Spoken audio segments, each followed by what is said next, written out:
we're up and running. All right, call to order. Please rise for the Pledge of Allegiance. To the flag of the United States of America and to the republic for which it stands, one nation, under God, indivisible, with liberty and justice for all.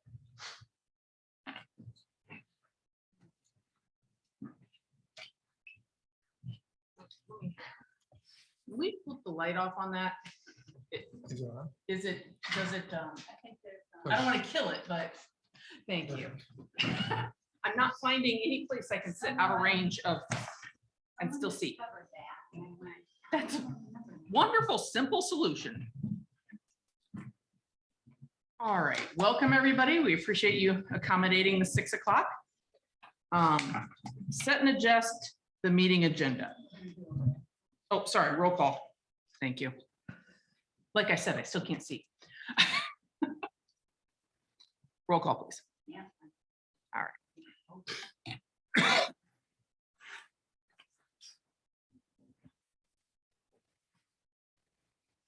Angus, Yes. Jacobson, Here. Keaton, Excused and on Zoom. Robel, Here. Darrow,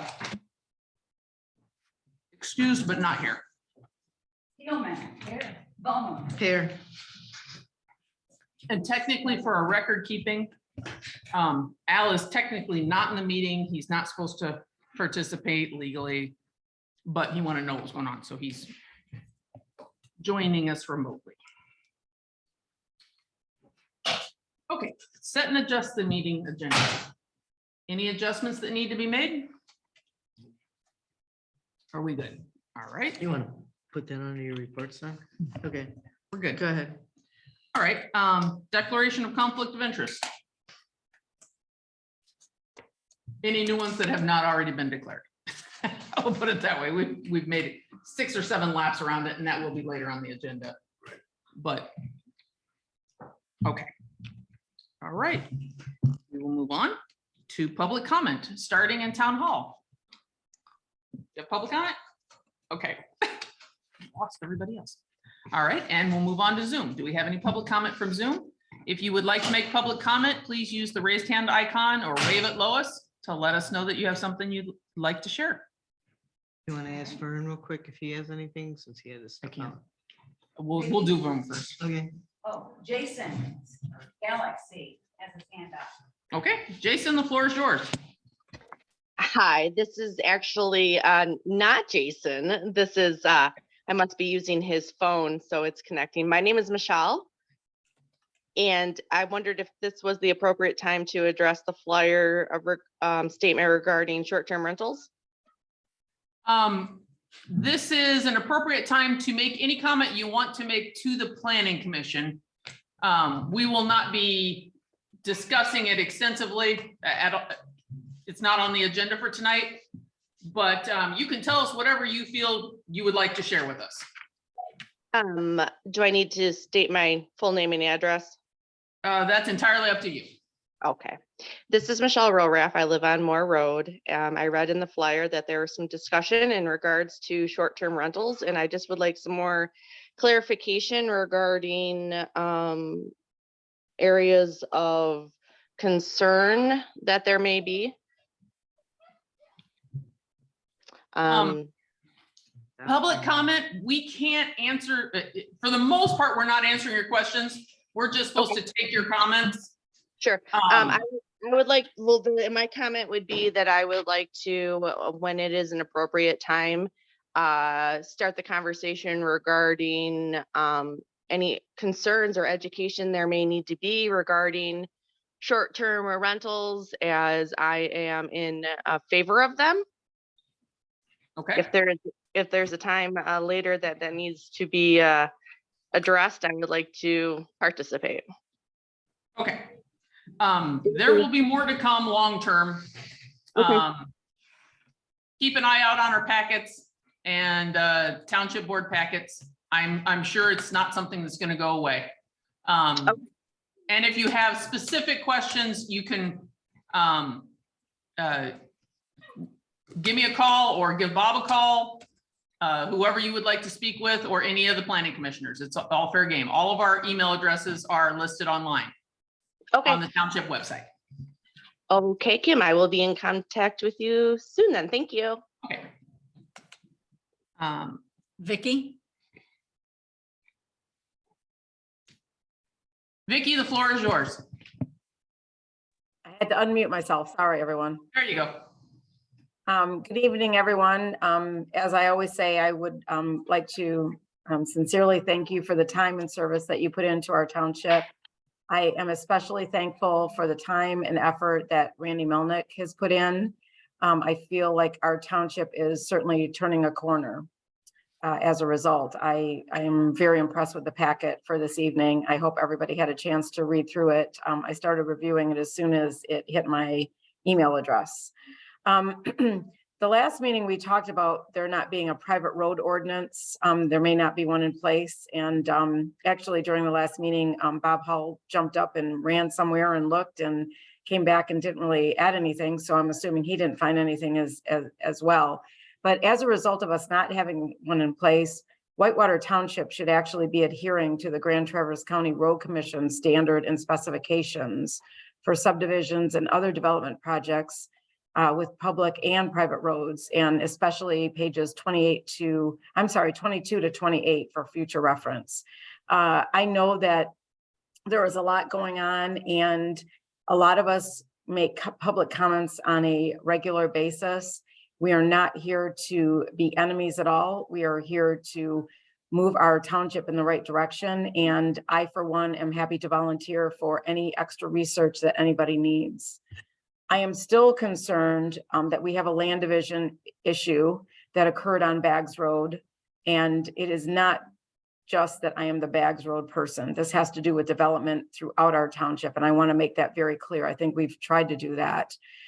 This division occurred that was not within the township ordinance that is related to the width and depth ratio requirement. I, as a resident of Whitewater Township, expect the Planning Commission and the zoning administrator to be here to make sure that our township is being developed according to the ordinances, which are known as laws for our township that are in place.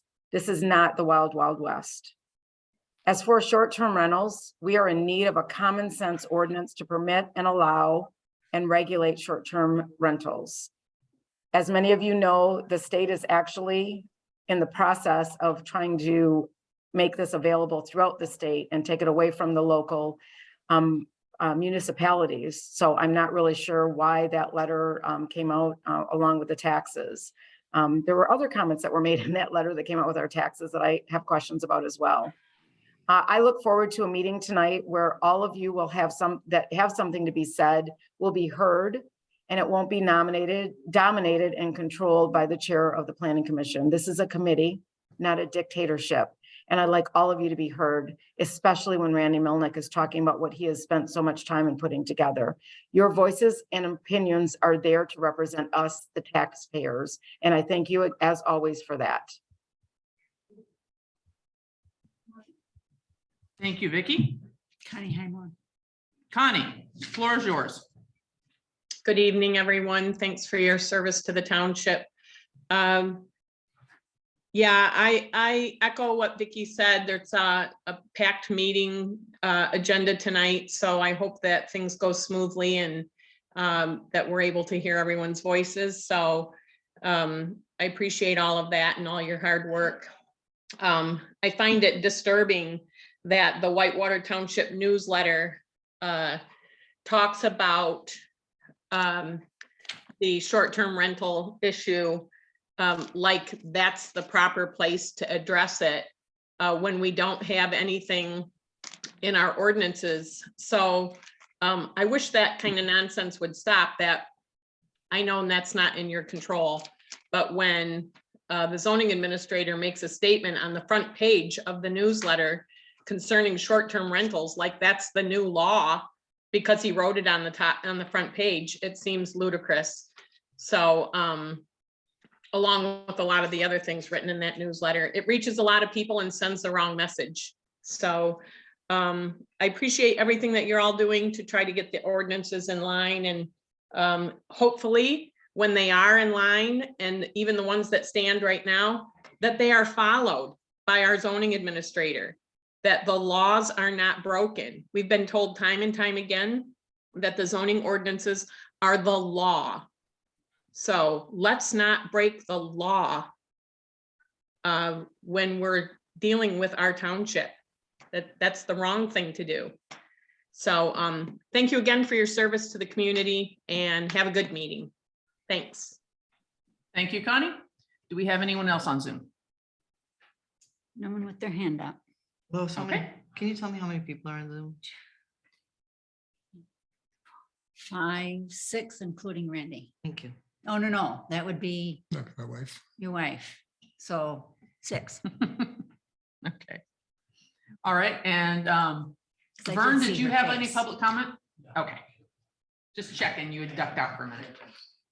All right. We are going to move on with this evening's agenda. We have no public hearings and approval of our minutes from the November meeting.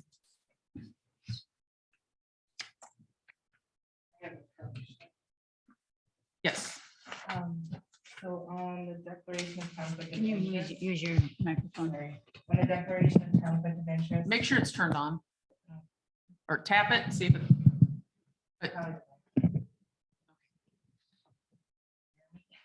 It doesn't seem to be making any difference.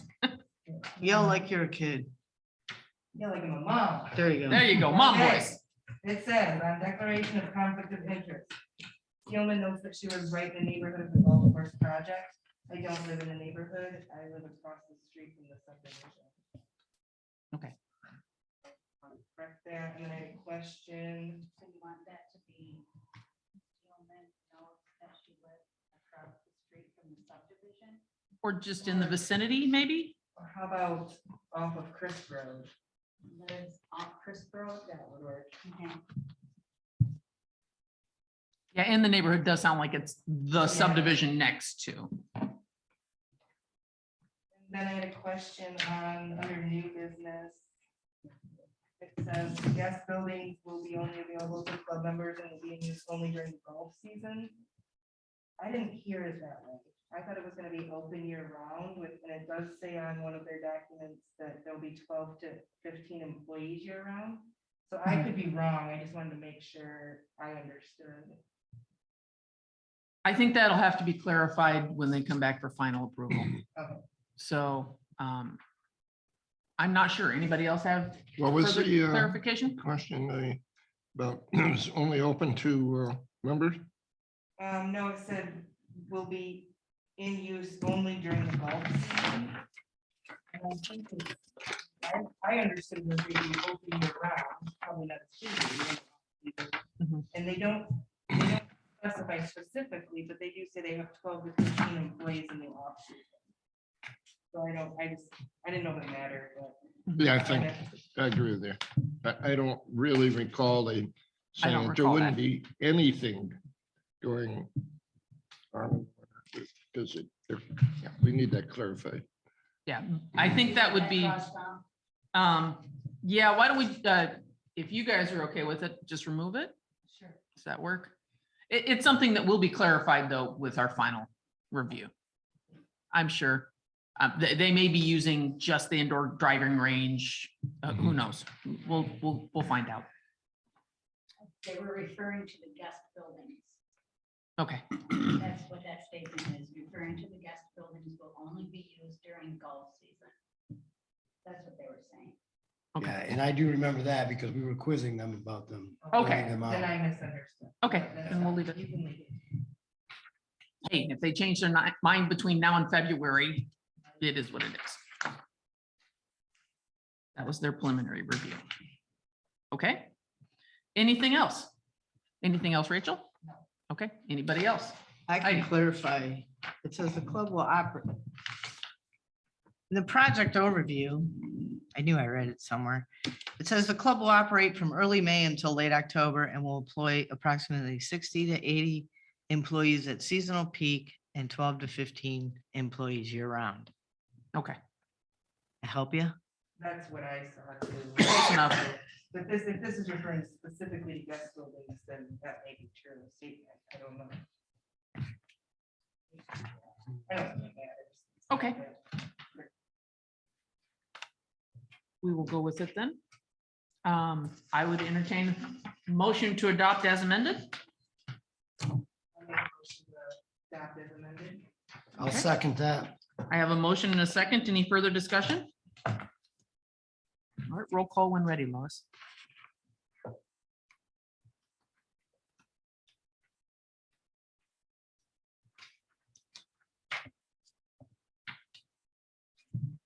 Roll. Yes. Darrow is absent. Jacobson, Yes. Keaton is absent. Mangus, Yes. Steelman, Yes. Bono. Yes. Okay. Meeting minutes are approved. Correspondence. I did not have any correspondence of record this month. I can't remember the last time that happened. So, if anybody in Zoom, if there was something and I missed it when I put the packet together, let me know, but as far as I know, we were clear this month. All right, and on to reports. Bob was unable to make it this evening. He was busy and then not busy and then busy again. So he did forward his notes and comments in a written form for me to share with you this afternoon. Hello, life happens, so I will not be in attendance this evening, either in person or via Zoom. I just wanted to relay a few comments. Number one, Randy has done a superb job of presenting documents for the ordinance amendment language, side-by-side comparison. Randy's comments and number two, Randy's comments and highlight pointing out master plan requirements almost mirrors my checklist presented to the PC in December of 2019. Number three, High Point Golf Course is awaiting final road and traffic study reports before coming back to the PC for a final site plan review.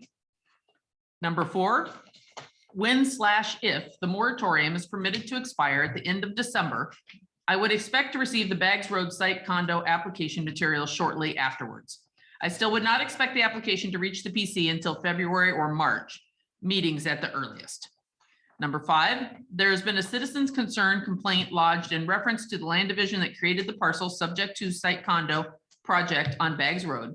Although I have no further information to share at this time, the resolution of this concern could eventually affect the timing and or outcome of this application process. I will keep the PC posted. And training, he provided a link. I will forward that along with his entire email to everybody after the meeting tonight or tomorrow morning. So I think it was just an additional training opportunity that had come up. So, Chair, update, the zoning ordinance word project. It was handed off to Ron.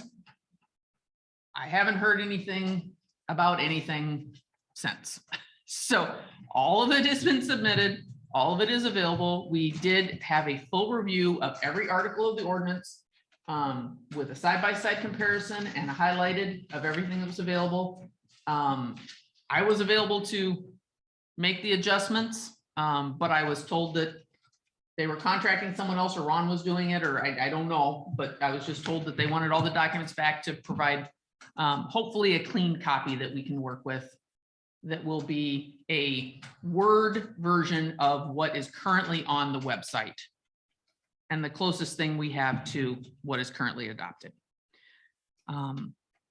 So there's no additional update on that. The one other thing that I wanted to make everybody aware of here is, as most of you know, this is the turnover for the board to reevaluate appointments. And in this month's meeting packet, Carl and Rachel have both been put forward, I believe, for another full 3-year term. 2-year? Okay, 2-year for you, 3-year for you. Alex, obviously, he's not here again this evening. He's just doing enough traveling for work. My understanding is that he requested not to be reappointed. I don't know if he requested it. He said after careful consideration and discussions, he decided it was probably not something he could commit to. So Ron is has someone that he is putting forward for that. And Ron is putting someone else forward also for my seat. So pending what the rest of the board decides, I may or may not see you in January from here. So we'll have to see where things go. Let me see. And Heidi, you're up. I can basically ditto you on, because I still have no update on where they are with the zoning ordinance project. Sorry. Kind of really need those tools, though. Have you got an update? All right. Or our copies, Right. our zoning ordinance copies, just, I don't have those yet, folks, either. Just the, I'll make another push. It is really important, though, Thanks. that we get through some of this tonight, almost all of it, because that moratorium, that deadline is coming quickly. So it's important we get what we need to get done tonight. And Randy, your job on this packet was excellent. So easy to read, so easy to understand. Thank you. You're a, Use that microphones really carefully. oh, sorry. Carl, if you can't hear us, just point at your ear and give me a heads up, You can, I'll because we scream, don't Carl. always recognize when it's not coming through, and you notice it the most. And if you can't hear, the people on Zoom can't hear either. I'm Right. as bad as anybody about. Well, it doesn't matter. Say something. Doesn't Say, I matter. can't hear you. We don't care. We'll scream louder. We can hear you, but you should also be able to hear us. So we want to make sure that it's full communication. All right. Carl, do we have anything from the ZBA? No, there hasn't been a meeting. Okay, that makes it short and sweet. There are no current committees, and Randy.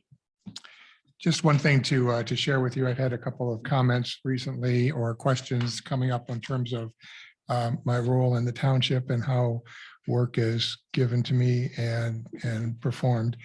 I just wanted to clarify for everyone that my contract has really two dimensions to it. First is the preparation of the master plan that began earlier this summer when things went a little bit sideways. And so that's the crux of my contract. But then also I was to be available to help with ordinances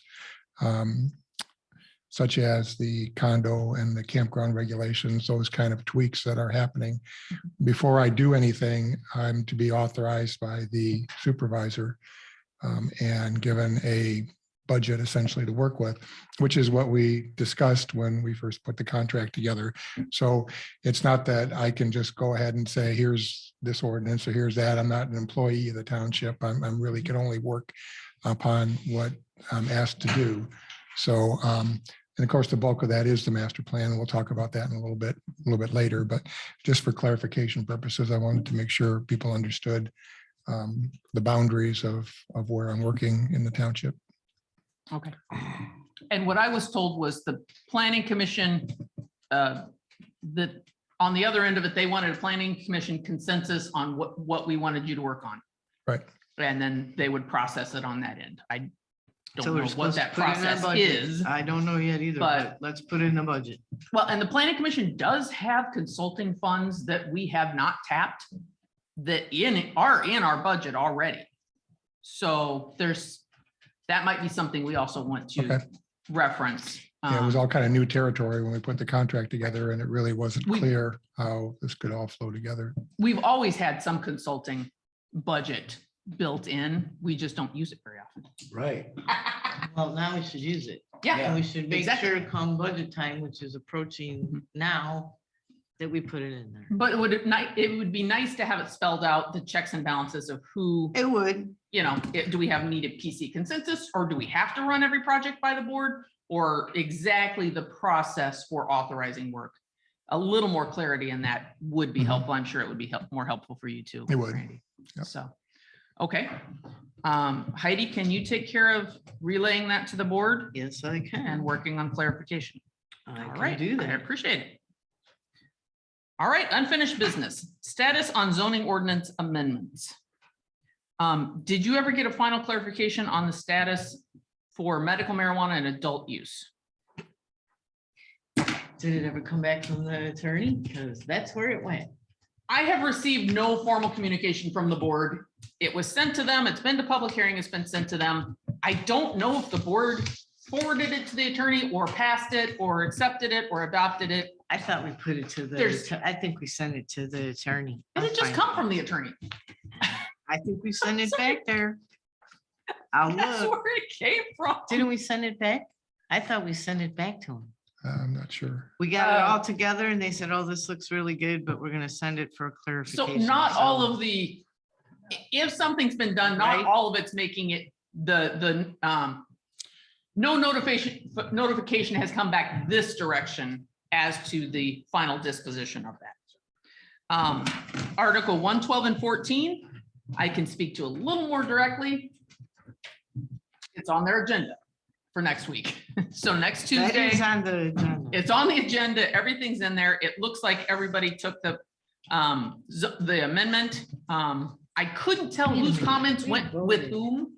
And it doesn't necessarily matter, but everyone had their own individual comments and there were several sets. I don't think there were 5 sets. And it takes a minute to figure out that they have like highlighted notes that you can kind of correlate. Some good points, some little things. We're obviously going to end up with some touch up work to do. But it's been about 4 months now, but they're going to try to compile one list for us to address instead of giving us, Bits and pieces. I requested that they not give us 5 lists because that's what they were heading towards. And 5 lists, you can have one person who says 5, one person who says 10, and another person who says they want to see 15. Well, how are we supposed to change it? How are we supposed to update if they're all telling us they want something different? So hopefully they're going to come out of the board meeting with one list of things they want us to address. And on it's the supposed to ordinance. have checks and balances on it too. Yeah, so. Internal controls. So that will have, I anticipate at least one more lap through the PC and public hearing. And then another public hearing, and then we'll send it back to the board hopefully, and it'll be ready then. And then, or we already did the adult use and medical, and 25 has already been adopted. So adopted and is on the books. Has that been published as well? I'm trying to see if it's been. I published. think it's been published. But we have not been given new copies. Hopefully that will be to come. Or we may have to hire someone to make them. Because we don't, we have not adopted the word copy revision, so we don't have an easy mechanism for making those adjustments. I did go through Article 25 myself. So there is a word copy that can be used. So a new copy can be generated. But to my knowledge, that has not been done yet. Okay, update on resource material. Book zoning order, we have the books, that's off the list. The copy of the zoning ordinance, I don't believe anyone has handed out the other hard copies we have requested. Policy and procedure manual, I haven't seen one. The employee handbook, haven't seen one. So we still kind of need to know where all of that is. I will ask. Heidi, the it's yours clerk again. Yeah. it is. Hey, the employee handbook, we're all trying for that one. I'm on like, I think We 40 number have 2. a board rep. Yeah, you have a board rep, That's the but first time in 2 years. I can't get an employee handbook either. you We are guys, so gonna jump in there and put you to work. That's okay. I'll just It's ask the been a long question. time. It's been a It long doesn't time. matter whether we can get them is one thing. I'll keep asking the It question. is so nice to have a board rep. Everybody has all the books they need though, right? As far as planning book. I believe everybody got a copy MTA book. Yeah. of the I MTA thought so Guide to too. Planning and Zone. And I had an old copy and then we also got the little green update. Right. Okay. Okay. All right, and update on citizen planner. I believe Carl, you knocked it out in a weekend. How's it going for you, Rachel? It's going good. I'm halfway, so I've done Okay. 12 of the 24 episodes. Things in one. Cool. It's good. It's a lot of common sense, I think. Mhm. Picture the Spartyville characters are spot on. That's kind of fun. I had a couple questions though, that came up from it. In episode 12, it talked about having a study session on top of a regular meeting. I Mhm. wasn't sure if that was something we should ever consider or do, where it's not really a formal meeting, but it sounds like it's a study session, so you can get more accomplished. So one of each per month. And then the other question I had was, it had us review Spartyville's bylaws and our own bylaws. And it talked about ex parte content, and I don't see that in our bylaws unless it's called something different. In ours, or I wasn't finding it. I don't know. Okay, well, just something we could maybe look at. You have an updated list of the bylaws? I don't know. This is. I believe so. 22. Yeah, Is that that's the most- updated. That's updated? Yep. Okay. So those were the only things I had questions. And for those of you that are new, election of officers and review of our bylaws will be coming in January. January. Every January, we review our bylaws and we go through and elect officers for the following year. So that'll be coming up shortly. So maybe everybody should review the bylaws and make sure there isn't anything in there you want to add. Now works, anytime between now and next month. They're on the agenda already, preset for next month.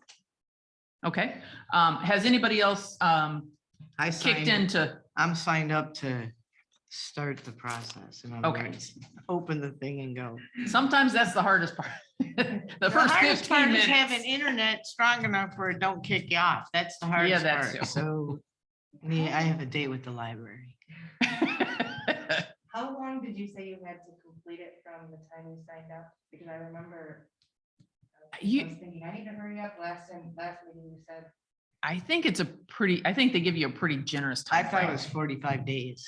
oh, But- I know, I don't, I'd be surprised if it's 40. I think it's more than 45 days because I read Well, something look, about. it took longer 45 than that to do it in days, person.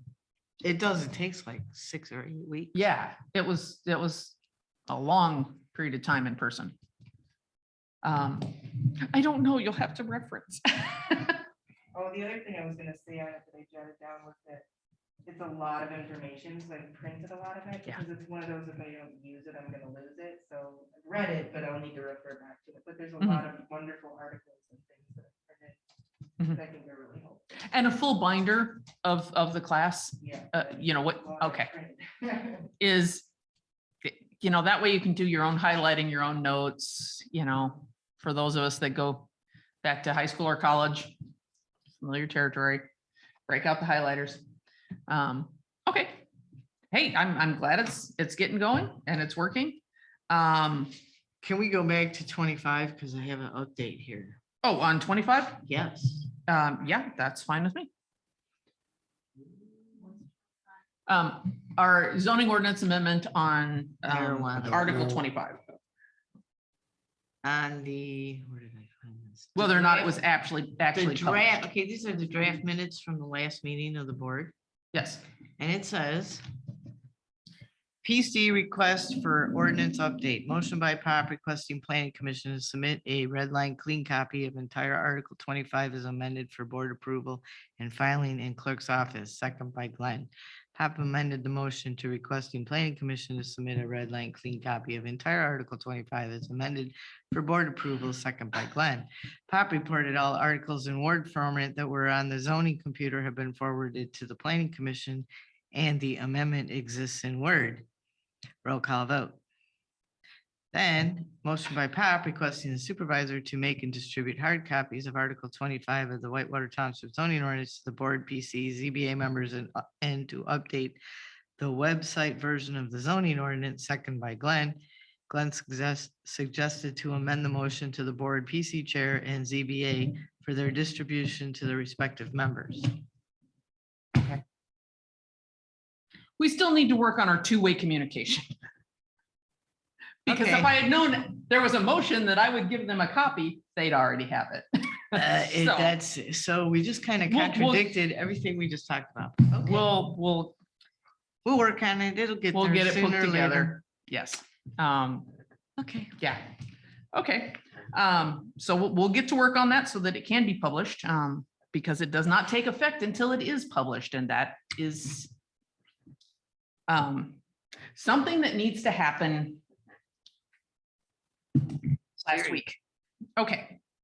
Thank you, Heidi. Thank you for referencing that. That's Sorry, I just was, I knew That's I saw pertinent. it somewhere and I No. didn't remember where I saw it. I haven't seen it anywhere, so that was Well, great those minutes haven't information. been approved yet either, so, Yeah, hey, but I would assume that they're close enough to be in the right ballpark.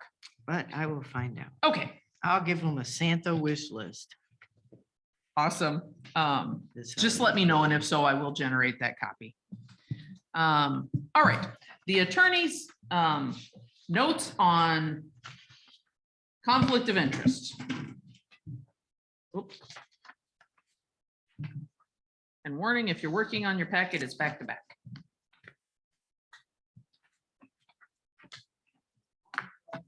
All in mine? Okay. We were short a copy, so mine got used, and then someone else made an extra one, I guess. That's, no, that is just fine. Mine was for use during the meeting, not for, my initial read through. So that works just fine. All right. Did everybody make it through the conflict of interest opinions? I tried to make sure that our attorney was asked from 8 different angles. We tried to cover it all, you guys. I percolated it all the way down to we have one member that golfs. And we went back, Is we it a went back problem? and re-put more stuff in there afterwards. Yeah. So we tried So- to put everything we could think of. In a nutshell, his opinion is that an immediately adjacent property could have a financial issue if you're within, he said the big deal was if it was within the 300-foot notification radius. If this was a special use, would you be in the notification radius? And that leaves Al, who didn't have to declare a conflict of interest this evening because he's not here. He can't speak.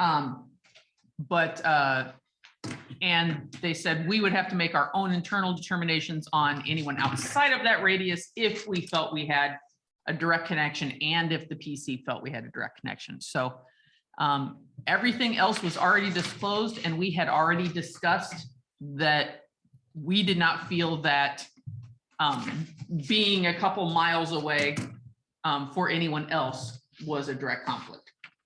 That was the conclusion we came to when we talked about it when the golf course was here for their preliminary review.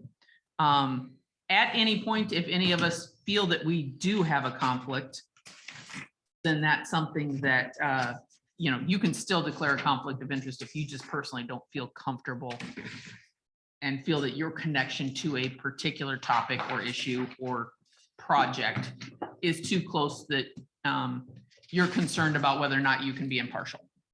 So moving forward, if you're not sure and want input from everybody else, the best policy is always to disclose and then let everybody else weigh in.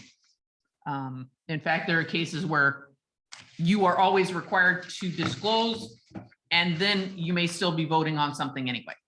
But disclosing is the big thing. Yeah, you gotta do it first. That's the big one. And Carl, can you hear? You're hearing? Okay. So on to conflict of interest with condos. Kind of the same thing. When we look at condos, saying that you can't participate in the discussion on a general ordinance that pertains to the entire township on a topic would be the same as saying every planning commissioner that owns a home couldn't participate in property setback rules. It quickly renders the entire planning commission inoperable. So yes, if you have a condo development in front of the PC, you're going to recuse yourself. But the fact that you live in one, we would no longer have a quorum. That would, in fact, we'd be real close. We'd have no quorum, or we'd be real close to just not even being able to function. So did anybody have any additional questions on the attorney's opinions or anything they felt they wanted clarification, follow up? I'm gonna make a recommendation for you guys. Take this conflict of interest and put it in a separate file. So anytime you gotta refer to it, you know where it is. And you can go page by page. I would take the paper, I would get a paper copy just to make sure you have it all the time. So if you think you have a problem, boom, there's your answer. And if you haven't, when you get back to the bylaws, and I think everybody here has read them. When you get back to the bylaws, the township does not necessarily, to my knowledge, I don't believe the board has their own conflict of interest standards. They just use whatever the state has as the minimum legal standard. The planning commission, internally, we have a higher standard that we hold ourselves to. So we have a higher standard than the state minimum. So be aware of it, tack that onto your review. There was comments tonight about short-term rentals. Mhm. And right now, they're illegal, period. I have neighbors that rent out their cottages. Carl, it ain't on our agenda. Well, They- let me they- slow they- it down just a minute, Carl. Yeah. I want to be careful that we're not discussing short-term rentals. Oh, So make sure that your comment is related to something else, not just short-term rentals. well, it's related to conflict of interest. Go ahead. Do I have a conflict of interest? Say when that comes up, if I have neighbors that want to or have been renting. That is Short-term. probably one that we will send back through the attorney for another lap. Because that could really quickly become an issue. For a lot of people. Because does it have a financial effect on your property because they rent, or is it a general everyone in the township rule? So that kind of, in my appraisal, kind of dances right on the line of that. So my guess is when that hits the planning commission, and I will assure you, it already is. I have already been told that it's headed our way. The citizens are allowed to petition the planning commission to address a topic. So I fully anticipate that will be coming forward. And I fully anticipate that question will be going back to the attorneys. It's a question, I represent a lot of riparian owners, and that is where a lot of rentals Yeah. are done. And even if you aren't a riparian owner, it can, just like when we went back to the golf course. Well, what if it's increasing traffic on my road? Does that have an impact on you? Yes, it can have an impact on you. Is it enough that you have a hard time evaluating? Decision. Yeah. Is that more of an impact than a person living there normally? Those are all questions. So what I will say is, regardless of the composition of the PC next month, if you guys have a question, we have better access to the attorneys now than we have in the past because we have a board rep. We now have someone who is authorized to take that question directly to an attorney. Good evening. So we can do more expeditiously than we have in the past. I don't want anybody sitting So- here uncomfortable and not knowing Right. whether they have a conflict or not. So I can't say whether or not that will be a conflict when we get there, because I think we're gonna have to run that back by them again. But if you feel you personally have a conflict, you would still declare it. And And I some- think declaring it regardless is always your safest bet. Sometimes it helps if you read the court cases too, that are in the attorney's comments. I said, sometimes it helps if you read the attorneys. He put comments in here about court cases. Mhm. Pull them up and take a read. Yeah. Given the I've read information's it a only couple good. times. You knocked Okay. out Citizen Planner in a weekend. No problem. Well, it's more than a weekend. That's better. I Well, know. But I- Carl, what I'm saying is, read some of the court cases. It may It help. might help what your question is. That's all. Because he puts them in there to help you. He does, and help you get to the determination of why he's coming to that opinion. Conflict of interest is very, very tricky. Okay, and we do have a little bit of additional input ourselves because we have our internal PC bylaws that are a little bit more specific than the state minimums. All right, if there's no further questions on that or comments, we will move on. And this Article 28 condo regulations, this is the meat and potatoes of tonight's meeting. If we get nothing else done, this is the biggest one, because the moratorium is over, expires on the 31st. So, and this is the big one that we needed to address and have ready for the township to evaluate. So let's just go through it. The attorney made his additional comments based on the side-by-side comparison that Randy had provided to him. Most of the things, the yellow highlights, are all things that went ahead and addressed items that we discussed last month. Let's see.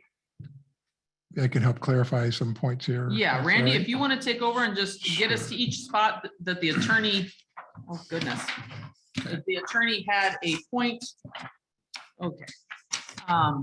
We can work through it and make a determination. You don't have colors? I do, but they're upside down, page to page. It's a minor thing, I can work with it. Okay, I just have to get flipping them in the right direction. Randy, all yours.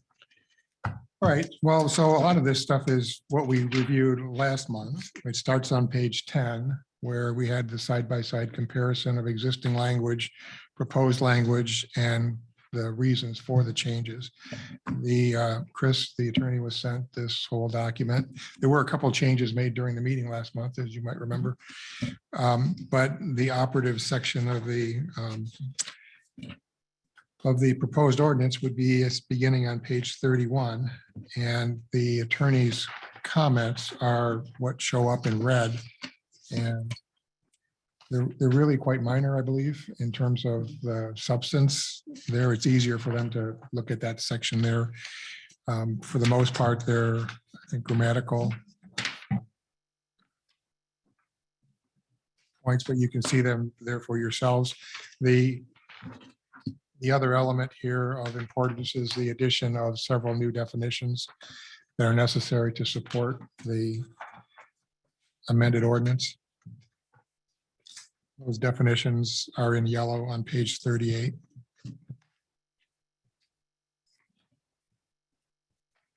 So I haven't talked to any planning commission members, obviously, about the comments coming back from the attorney, but it seems as though they're fairly minor, and it would seem that we're ready to go if you incorporate those changes. Plus, I would suggest that there'd be a discussion on the private road ordinance, which is another issue that's unresolved at this point, as far as I know. I guess I would like to draw everybody's attention to page 34. I think that is the first actual note the attorneys have where they made a change. Yes, that is. And I'd like to go through the attorney's notes because we're writing the ordinance, they're not, and we need to agree with the changes that they have proposed. I don't know why, for whatever reason, the attorneys just flat out will not give us a why with our reviews. They change this. They won't say more defensible in court, or this is a more predominant definition, or we need to add clarity. It's been requested. I don't know if someone has told them not to bother, but they don't.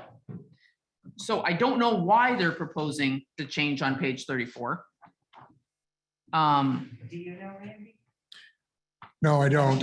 It does have to do with that, the point you raised earlier about the ex parte communication, and that is that if there is to be a site visit to a project, in other words, going and looking at a proposed area that's to be developed with the developer, you would not want to have a scenario in which a majority of planning commission members attend that meeting because you're there talking about a matter that'll be on the agenda with what constitutes essentially a quorum of the planning commission.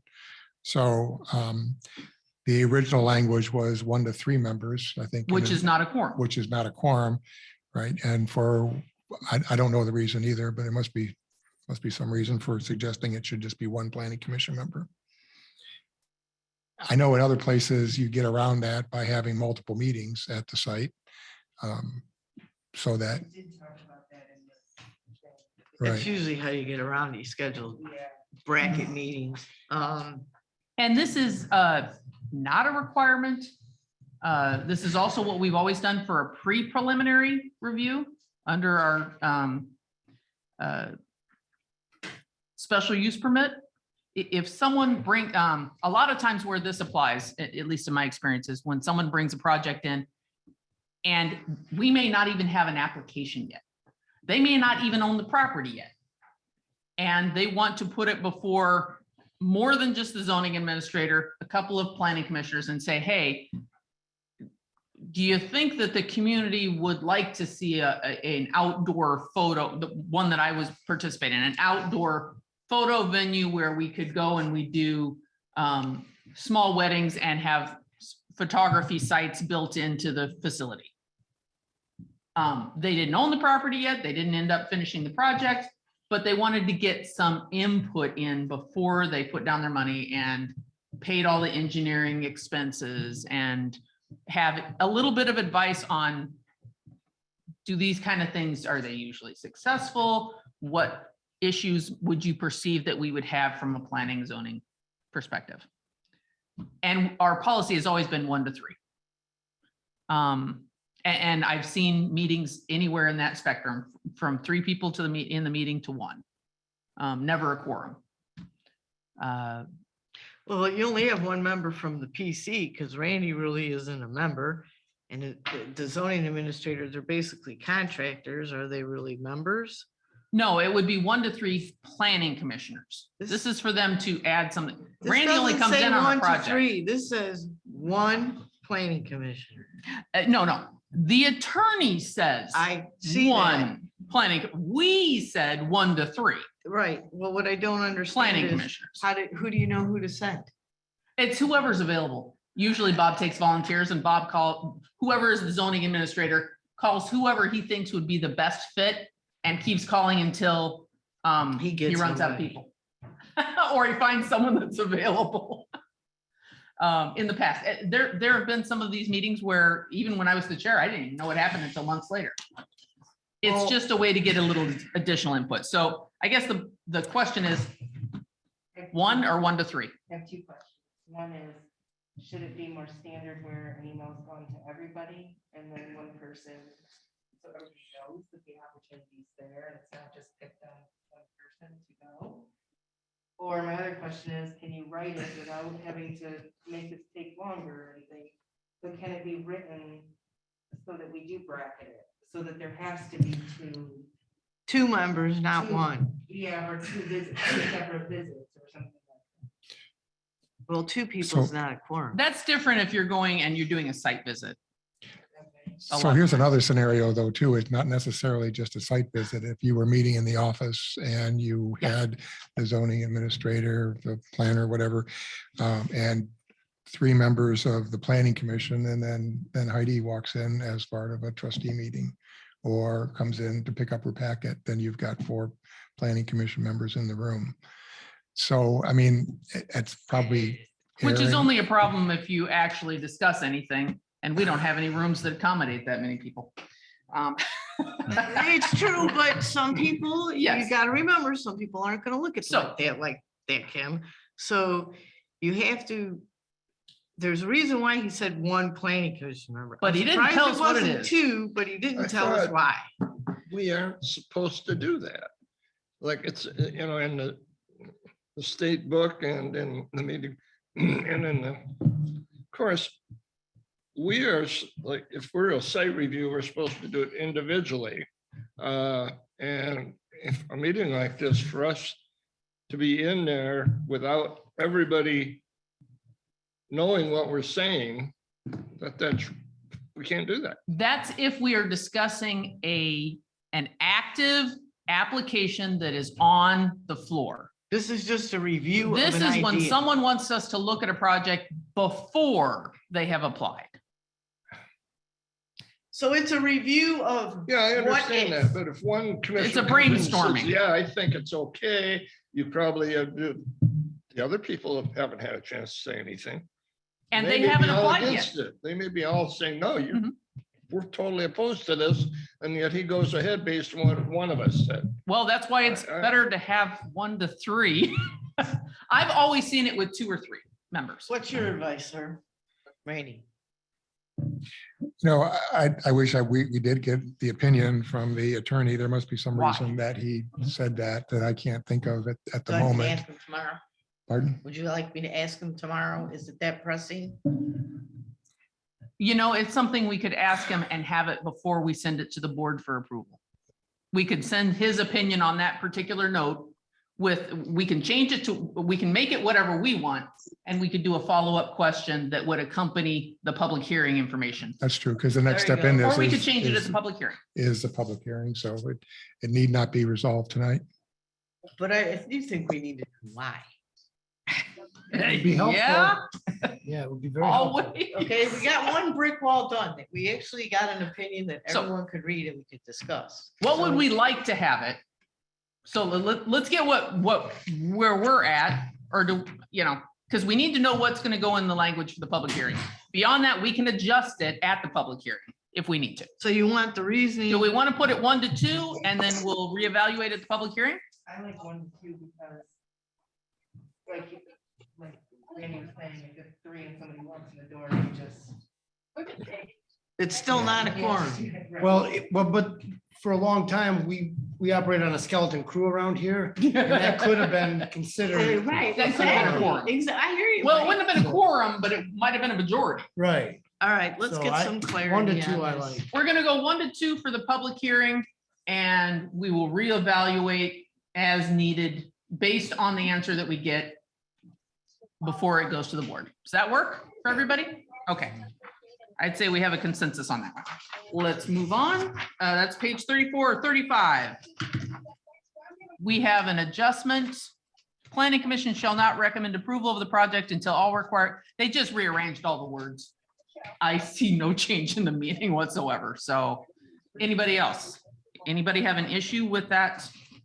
I thought it was fine. I'm going to take that as a consensus. And then additional comments. There's highlighting on the definitions, but they didn't seem to have any issue with any of the definitions. So aside from a couple minor grammatical typos, commas here and there, any other concerns from anyone here about what we got back from the attorneys? They told us 2 things and half of it we didn't understand. And It is I what don't it know is. why they do it that way. It I- doesn't make any logical sense. I can't. I can't explain it. Okay. Hearing no additional questions, I would say we have completed this additional review. This is not an old ordinance. We haven't had it that long.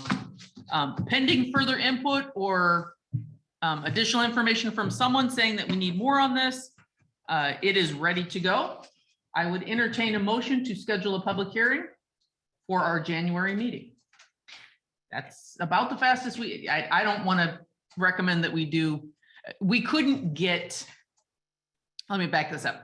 We could not get the notifications through the timeframes that we've been given by the clerk for us to do it any sooner than our January meeting. So I would propose, I would entertain a Because you motion. can't, you gotta to do schedule 14 days. all your notifications, and then over Christmas, it's just not the right time to be putting out your notifications. So That's fair. I would entertain a okay with motion that. to schedule Article 28 for a public hearing at our January meeting. I'll make that motion. I'll second it. I have a motion and a second.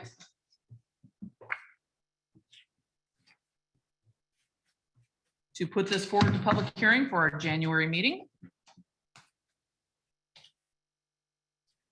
And any adjustments, this isn't part of the motion, but any adjustments we need to make based on input from the attorneys would be made at that time. Lois, any further discussion?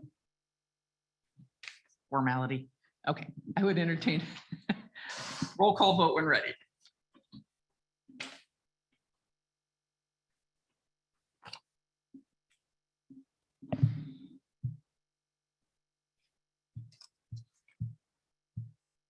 Darrow is absent. Jacobson, Yes. Keaton, absent. Mangus, Yes. Almus, Yes. Steelman, Yes. Robel. Yes. Okay, motion carries. We will have that set and ready to go for the January public hearing. And I will try to get all of that together and to Cheryl as quickly as possible so that it can be prepped for the notifications and for everything so that it's ready to go regardless of where things are at. So that we'll have it all set for our public hearing and just for a reality and keep things in perspective. Mike, if you get the meeting for January, I will lay out for you a step-by-step what it takes. You have I backup. will appreciate it. I'll help you. Lois is good with it, and I can give you the step-by-step of you do this, then you say this, then you a checklist. I have a cheat sheet myself. I will be have a happy to cheat share. sheet- I have a cheat sheet for Robert's Rules of Order that's been laminated now, so we're good. Okay. We're all trying here. We're all trying.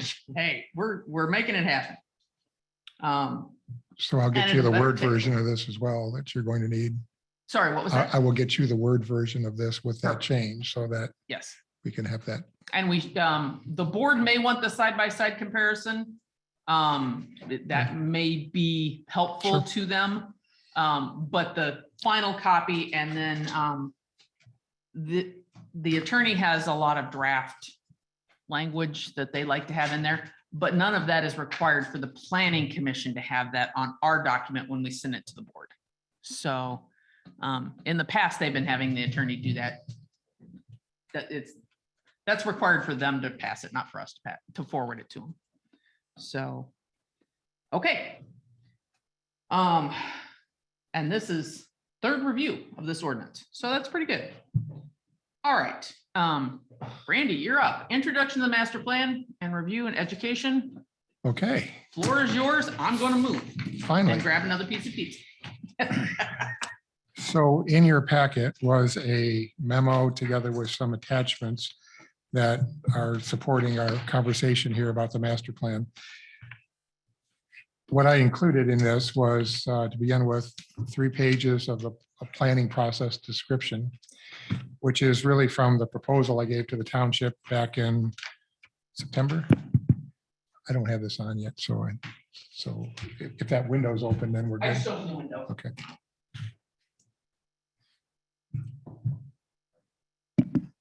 Good. I think that was that turned off or? The light's It's not on. on the front of it yet anymore. It may have just timed out. I think it's timed out. because it's off. You just push that power button and just once and it'll Oh, there we go. kind of like a computer restart. There we go. Just thinking about it. Fans on. It's starting to crank up. Let me know if I messed up the focus. I'll adjust. Let's make sure it comes up.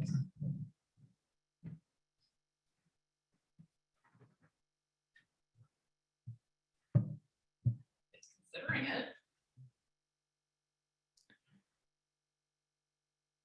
You need to turn on- There we Here it go. comes. Yep, Maybe okay, you need to slowly. turn the lights on. It's coming. Okay. Slow warm up. Okay, well, as I said, in your packet is a description of the planning process, which is really just 3 pages, but it does kind of succinctly describe the approach and some organizational issues related to this. I won't go through all of this at this point, but I do want to mention one thing that's pointed out here in number 3, and that is the need for some better mapping that goes to both the master plan and ultimately the zoning ordinance, which needs to be addressed in terms of the zoning map. But we had some questions about how we would get that done. And without going into a lot of detail, I'll tell you that we made a request today to Grand Traverse County to get the digital air photos as well as the parcel data so that we can build better maps for the township, both in terms of the zoning ordinance and in terms of the master plan. So what you have there is a little bit more detail on the process. I did also include in here the elements from the Michigan Planning Enabling Act and the Michigan Zoning Enabling Act. Those are 2 companion pieces of state legislation that are about 15 years old now, that really kind of updated how communities in Michigan do their master plans and their zoning ordinances. I tried to highlight what I thought were some of the key provisions of this. And it's just more something for you to reference from time to time if you're questioning what's in the master plan, what elements we're looking at and why. And one of the things you'll notice in here is there's a lot of description about what's in the master plan. There's really not a lot of description about the process. And you can kind of get lost in a lot of the details about the population, this and that, and the transportation facilities and all that sort of stuff. And that's important, of course, but at the same time, it's also important that we follow a logical process to produce this master plan. So what I want to do is walk you through that process now so that you have a sense of what the whole big picture looks like and where we are, what we hope to accomplish, and how we're going to get things done. So if you look at it as this process, there's a beginning element called the discovery element, where we're going to learn about Whitewater Township and describe what's here. And maybe some of you who have lived here all your lives probably think you know Whitewater really well, and you probably do, but it's helpful to get all that information into a document. A lot of it's in the current master plan, but I think there's a lot of areas we can expand on to complete the picture. The second element is collaboration and visioning. And in my mind, that's the most important element of a master planning process. You really, really have to focus on community engagement. You have to reach out to the public in order to get them to participate. Sometimes you might hear that master plans sit on the shelf a lot. And to some extent that's true. And the reason that they do is because there's not much ownership to them. They're produced by a handful of people. They're going through a public hearing process. They get adopted, but the sense of ownership that the community has for that master plan is diminished when there's no ownership. So after that, then we go into a draft plan and a final plan, of course, which is really kind of fine tuning the document. So I talk a little bit about the discovery part of this, and I'd like to break it down in terms of Whitewater Township in the past, present, and future trends. So let's take a walk through those elements here. Again, this is sort of describing Whitewater Township so that we have a better understanding of it. We did talk a little bit last time about the history here, and I've only lived here 6 years, and well, we owned our property much longer, but I'm really surprised by the history that I find here in terms of the buildings. I said, where the heck was that? I have no idea. And so there's a lot of historical elements here to describe. You see old train stations, you see buildings here that really kind of set the stage for what we see today in large degree. So it's not a history lesson here by any means, but it does help to really describe where you've been and why things are what they are, and how what the historic roots of the community are. Secondly, we want to describe Whitewater present, and to some degree, this is talking about some of the demographics. And I think it's very important to put this into a clear, concise format so that we look at, for example, knowing that Whitewater Township residents are a little bit older than what we find for Grand Traverse County. And we have different people in different age groups. And that's kind of interesting information, but it also kind of translates into information about what people want from their community. When you're an older resident, the way you look at your community and what it offers is different than what it might be when you're a young family. Or if you're under 18, you're looking for opportunities to start your life. And so we'll describe this kind of information in a lot more detail as we go through it, but I wanted to just give you one example of that, of this I don't demographic mean to information. interrupt you, but Sure. people on Zoom are seeing a blur, They're seeing a blur. a blur. Is there a way we can help them out, Lois? Not this time. Yeah, it's because the cameras The are far camera's away. just, it's not feeding through by the computer, it's just what's being picked up by the camera. Okay. Okay.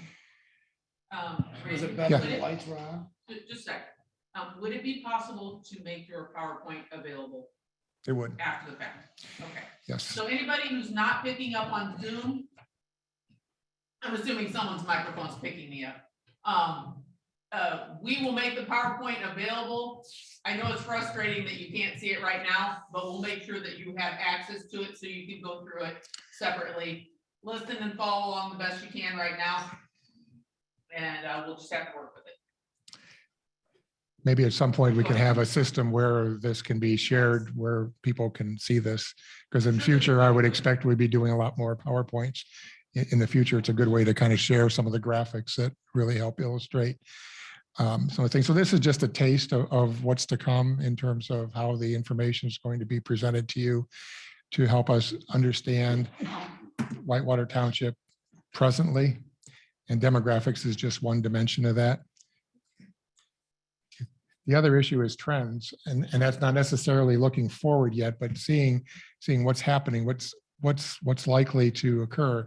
We know, for example, that Grand Traverse County expected to grow by about 7% between 2020 and 2030. I know we're 2 years into that already, but if Whitewater Township grows at about the same rate, we'll have about 200 more residents by 2030. And that's about 80 new homes, and we can go on in terms of how that impacts the community. So it's that look forward to say, if present trends continue, this is what happens. So we'll expand on this kind of information as we get into this further. So what we've talked about so far is just descriptive information describing Whitewater Township in the past, present, and trends. So what was, what is, and what seems to be happening. The next element, the more exciting element, the more consequential portion of this is the vision and goals in terms of where do you want to go. So knowing all of that, knowing what our history is, knowing what things are like now, knowing what things are pushing us forward into the future, where do we want to go as a community? You know, what's working well here, what's not working well, what challenges are we facing, and what's next? So these are much harder questions. It's easy to, not easy, but it's easier to spend your time on the left hand of that chart and much harder to get to the answers on the right hand, which is the more nebulous kind of things about, you know, what do we want for the future? What does Whitewater Township want to be in 20 years or 30 years or into the future? And the only way that we can really get there is through community engagement and collaboration. And so I want to talk a little bit about that because we're still working on what's on the left side, but we need to start preparing for the next steps that are happening on the right. So the community engagement in my mind includes reviewing the old survey data that was from 2009. And there's a copy of some of the results in your packet. That was I wasn't here for that, obviously, but some of you were, and you can probably speak to what was found there. But we should look at a new community survey of some type. And there's a bridge between the old and the new, but the survey mechanism is a very good first step in trying to get community engagement. I always say that a survey is a great tool because you can reach everybody, but you only reach them with one question and one answer. There's no dialogue. There's no conversation. There's no learning. It's pretty much, what do you think about this? And you check a box and send it back, and you're done. So it's good in that sense that you can reach everyone. It's not good in the sense that there isn't any real dialogue or conversation going on. So that's where conducting the planning workshops can be helpful, where you can actually have public meetings where you engage residents in conversations that are structured, not just have people put them in groups and say, what do y'all think? You give them a real task to address a number of issues. There's a lot of ways we can format this, and we'll get into that in a little bit. But I want to point out that it's important to have that kind of one-on-one conversation with people that you can learn from your residents, your neighbors. You can learn from the process. You can share everything that we've learned as far as the first 3 steps of the process. And then we can identify areas of consensus at the end of that. So when I looked at the old survey, I did find a number of interesting things. I just kind of copied them here. This is in no particular order of importance or significance, but more than half the residents want to see the township seek a small scale commercial, agricultural, tourism, and residential growth and development opportunities. There's a whole list of these things. We'll have to spend some time going through what the results were from last time and help us use that as a framework to go forward. It's interesting that more than three quarters of the respondents indicated that township should promote agricultural based tourism. A number of these things I found pretty interesting, and you can peruse this yourself through the information that's in your packet. So I talked about preparing a new survey. Some of the questions from 2009 are still relevant in the way they were asked. It'd be interesting to see if people's attitudes have changed much. We've had almost 15 years go by. We've had new residents here. It'll be interesting to see how that changes. It's hard to say what issues are going to bubble to the top, but questions about how to promote agricultural-based tourism, the village redevelopment, commercial development 72, housing choices and options, and steps to promote rural character. Those are all kind of issues that are likely to come to the top, or maybe they're framed a little bit differently. So then the planning workshops are organized. And as I said, there's a lot of ways to do this in terms of how you format these workshops. If we're going to go to this effort, it's very important to spend the time organizing that so that we have been asking people to give up an evening or 2 to come out to a meeting, and we want them to have a structure, and we want results from this. We don't want to just have it be a general conversation that doesn't produce consistent results. And I've always been very, very impressed with what comes out of those kind of meetings. When I can remember early in my career, I was thinking, well, we're going to have all these residents come together and they're just going to tell us what they think. And I thought, wow, that'd be interesting to see how that comes out. But I've almost every time been very, very impressed, very excited about what the acute observations that some residents have about what's happening, what their concerns are, and how development is taking place. So I mentioned trying to prepare for that. That includes going out and actually doing some flyers of this nature. These are just some examples of projects I've been involved with in the past where we promoted the workshops and had flyers distributed. There's other means to get the word out about this as well. But it's an opportunity for you to communicate in a positive way. I mean, people generally are drawn to this. I've seen as many as several hundred people coming out in a small community to these kind of workshops and feeling very glad about the opportunity that people ask them to really constructively talk about development, challenges, what's happened, what's not happened, how they want their community to change in the future. So it would be easy to do these kind of flyers, and here's just an image of a handful of workshops that have been done. And oftentimes you'll put some graphics up for people to look at, to describe a particular issue. You can use stickers. Some of you have been maybe at these meetings before. Lots of different choices and options to have this be a rewarding and rich experience. You can do it in all kinds of ways. So you can get people that like work that can't come to meetings. So you can say, hey, stop by the hall and take a post-it note, put up your ideas. When you give people the chance to voice their opinion, it's amazing the ideas that come out of the box. Absolutely. I've never seen, I've been involved in 3 of these, and they've been anywhere from 100 people to, I think the biggest one we had was 500 people. There were no arguments, there were no, people would laugh about, each other's ideas, but then what was really interesting to watch in the room was watch how new ideas came off those ideas. Because somebody would say, well, I think we should have a off-track betting. And somebody would go, well, that'd be great if we put that in a hotel with a restaurant. So if somebody stole somebody else's idea, it opened the opportunity for somebody else to get a new idea. So Randy, it does work fantastic. I've seen this work Mhm. Yeah, on I've several been, occasions. I've been Anybody else? involved in those too. And one of the things, I can't hear you now, Carl. Speak Oh. up. I've been involved in a few of those. And one of the things that worked well for us was to put everybody's ideas on 3x5 cards and then put them in piles Mhm. of, for, what were they? New product ideas, something that needs to be fixed.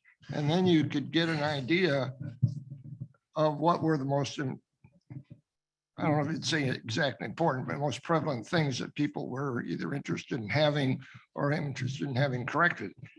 And that worked real fast for us. We went through, wrote them, put them in 5 or 6 piles, and got a lot of really good information. And Randy, I'll throw in just a little bit of historical perspective here too. Since we started the review process for the master plan, what we were dedicated to, now this was just pre-COVID when this happened. We had agreed to incorporate a couple specific questions into our survey, which was planned. A couple other current topics we wanted to address at the same time.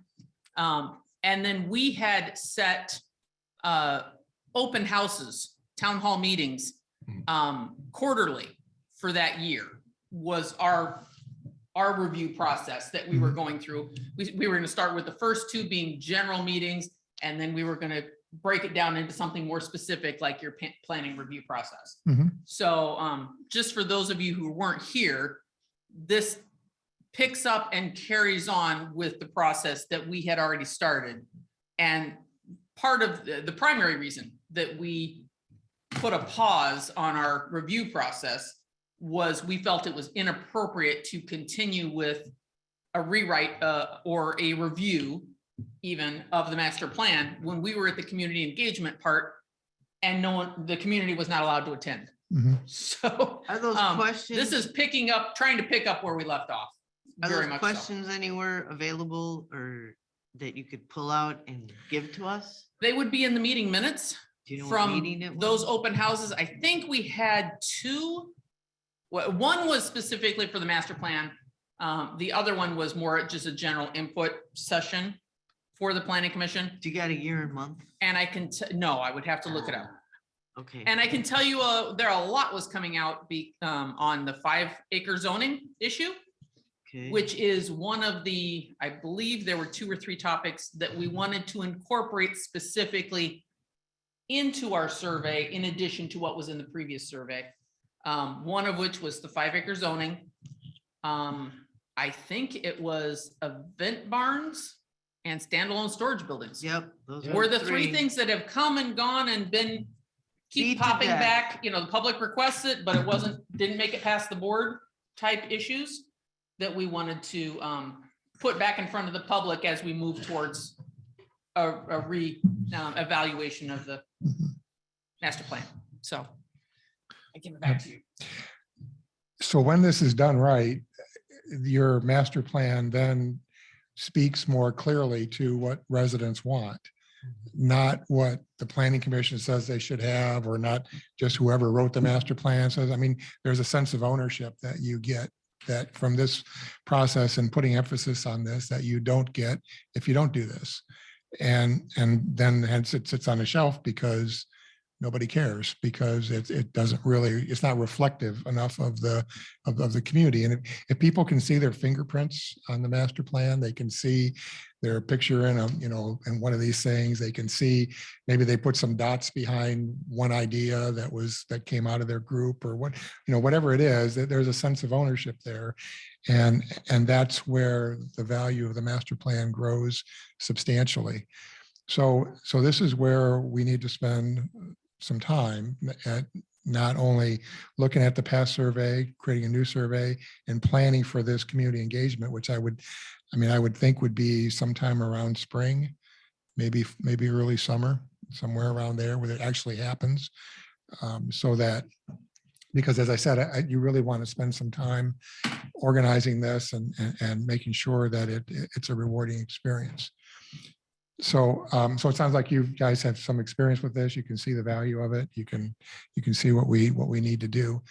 I also want to make one last point here, and that is that I'm in the process now of putting together some of this material. This is what it looks like. I'm not distributing this yet because I'm still not sure it's factually correct. And I want to, for example, I have the history section being looked at by the Historical Society here. I want them to have some ownership of what's in here. And You've been able to communicate with Luann, okay? I sent her a draft of what I have. Have you and heard back from her? she called me back, and then I called her the other Okay, day phone just tag, to, all right. so we're in communication.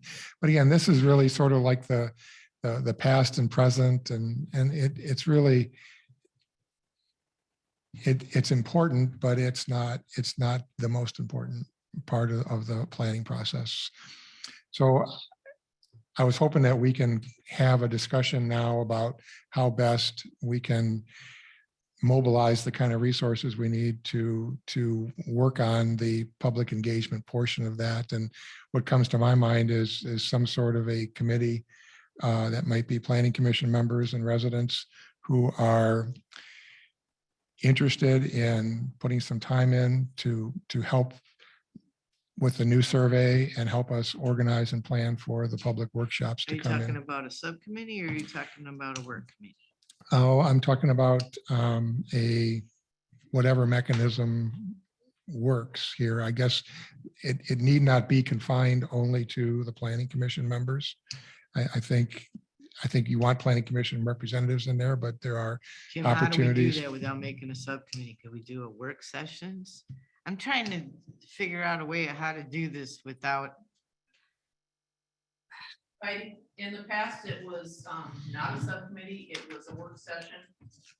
For what it's worth, I'll throw back in the historical perspective. The survey that you see in the packet this month, the 09 survey, was written by a group that incorporated one board member, a survey consultant that we had do the survey, I think 2 planning commissioners and 1 or 2 members of the general public. So we did a combination. So we were getting input from multiple sources, not just planning commissioners. Is that pretty much what you're talking about, Randy? Something similar? And it really did help having some different perspectives.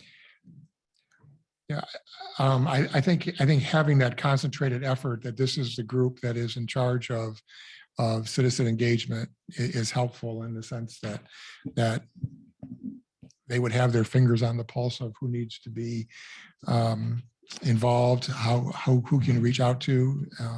shows accountability.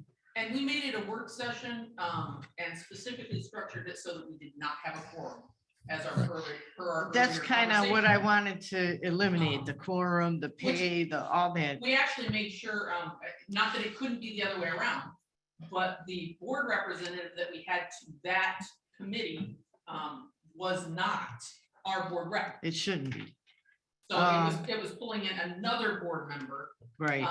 And for this one, it was Della actually participated in this one. I can't give you the full list. Okay. I know Vaughn Harshville, Della. Probably a lake was in there, I think I remember, it's on the front page. I of don't the think literally, survey. it's in the. He it's in the either next did one. this one or he did the road one. It's usually on the first page of the survey. Yeah, it's in the survey. Randy, I have a question for you. Mhm. If. Actually, you guys, everybody think of this. Because we've had so much turmoil between the board and the PC. Let's not keep doing this. Let's do this. So to make this easier, what if I did the PowerPoint in the board meeting? Sure. As my report. Or better yet, have Randy do it. I can have Sure. Randy, I don't Yeah. care who, I Yeah, I don't like care that who better. does it. The problem is you have to get it on the agenda, so I wonder if I could just put hey, here's my report, Okay. Randy. You PowerPoint. have Well- plenty of time to get it scheduled. I'm just saying though, that if we keep them engaged, we're more apt to get their ideas and participation. Because that's where we're failing. That's where we failed for years, is lack of communication between this committee and the board. So let's move forward, not backwards. So if we take this idea to the board and then let him go with it, and then maybe I'll add some verbiage of, do we have to go, is it gonna take us this long to invent? We have a survey here. That was my question to you, Randy. Is it gonna take us that long to reinvent a survey? We have so many problems with surveys, you guys. People don't want to do it, then they want to do it, then we have to send it here, send it there. Do we have to reinvent this, or is there a way to in other words, engage the public with the survey and the plot of what you want? Well, I think what has to be done is, I think you want to look at the questions that were asked last time, select which one of those you want to ask again, so you can see if the attitudes have changed. And then you want to get some more current questions, like in 2009, I don't think Airbnbs were a big issue. Right, But they are now.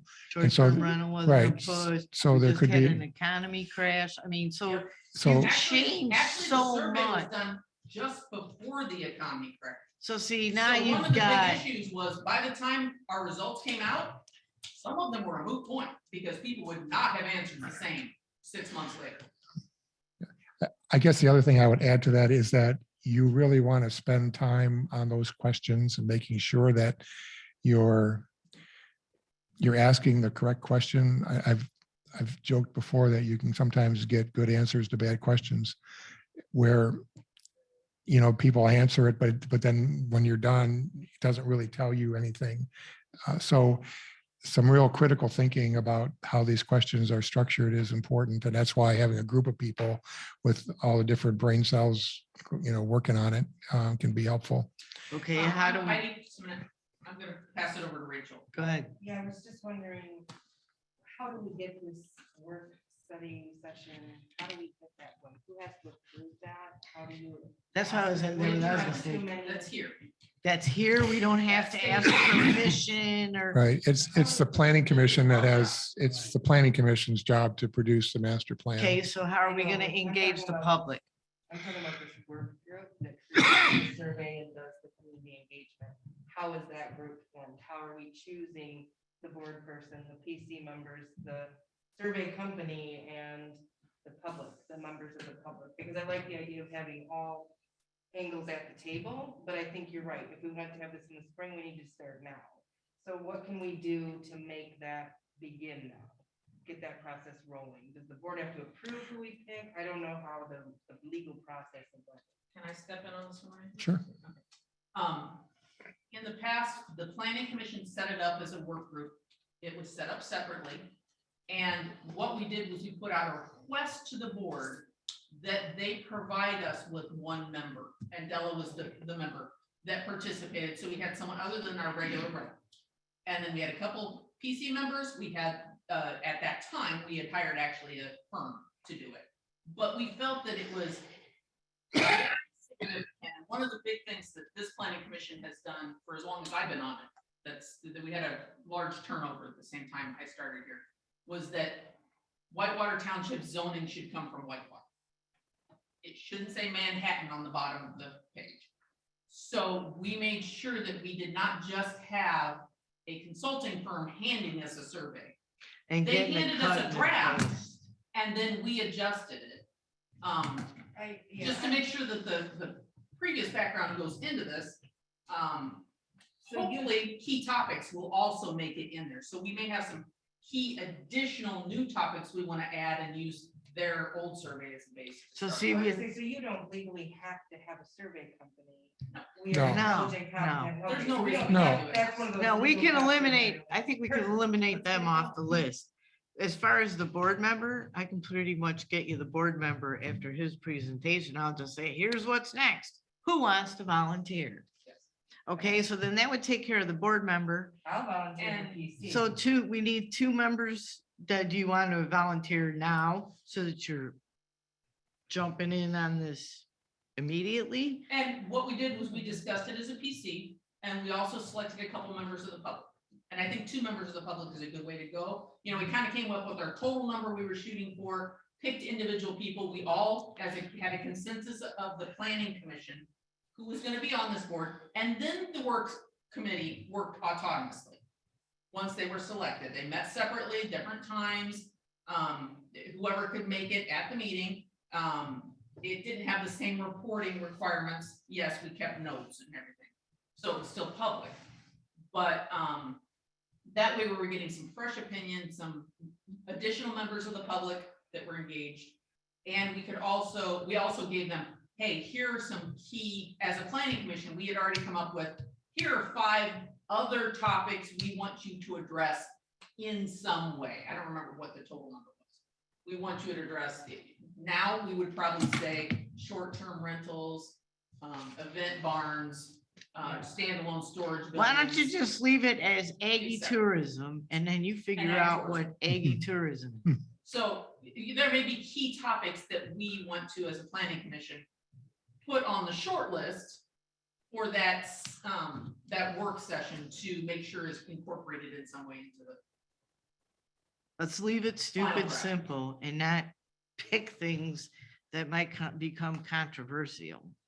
Well, but Heidi, that's not the point. I If get we that. have things that are controversial, they should go on the survey. I completely agree with that, but right now, let's just Yes, use not it now, as a that's- blanket to get the people to come to the table. How's that? I'll rephrase that. So you would have to come up with 2 PC members. I'll make somebody on a board volunteer. And then how are you gonna do the general public? The planning commission put out a request during the meeting for individuals in the general public that were willing to serve and engaged.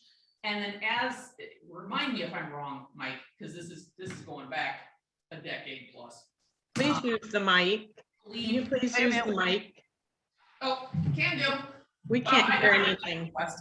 Okay. Thank you. What we did was then we had the planning commission go over the list of people who are willing to serve. And specifically, we chose individuals from the general public that were active and engaged in paying attention to what was going on. So I don't remember if we had 2 members of the general public. Do you remember, Lois? We had 1. Okay, we had Vaughn Harshville was our member of was our citizen at large. And I would have no problem with more than 1. That's not a bad way to go. But it You know, seems you like could maybe ask one of for our, more than 1 and then they could swap out too. well, you don't even have to have them swab out. I think you have to figure out the total number you want on your committee and set it up with how many of each. And then once the PC has developed that, and I want to let Randy get back to finishing his presentation, but that would be, correct me if I'm wrong, Randy, that might be one of the next steps we want to do as a planning commission to have that in the process of setting up, and maybe at the January meeting, have a hard discussion about what we want the confirmation of that subcommittee to meet. I would hope that Randy would be there to advise Mhm. the group making the survey, and then we can move ahead with getting a group of citizens that have volunteered and then select for whatever reason, with Vaughn, it was easy. He was attending almost all the meetings and active and engaged in our planning commission process. So Randy, it's Yep. all back to you. All right, so as you can tell, this is a fair amount of work to do this properly. So we want to make sure that we have opportunities for people to have good, productive conversations and have their fingerprints on the master plan. So that's really what it comes down to. When we get farther down the road, I will share with you different options for the actual workshop in terms of how you conduct that. And there's many different choices, and that's something the committee should consider. But in any event, so I want to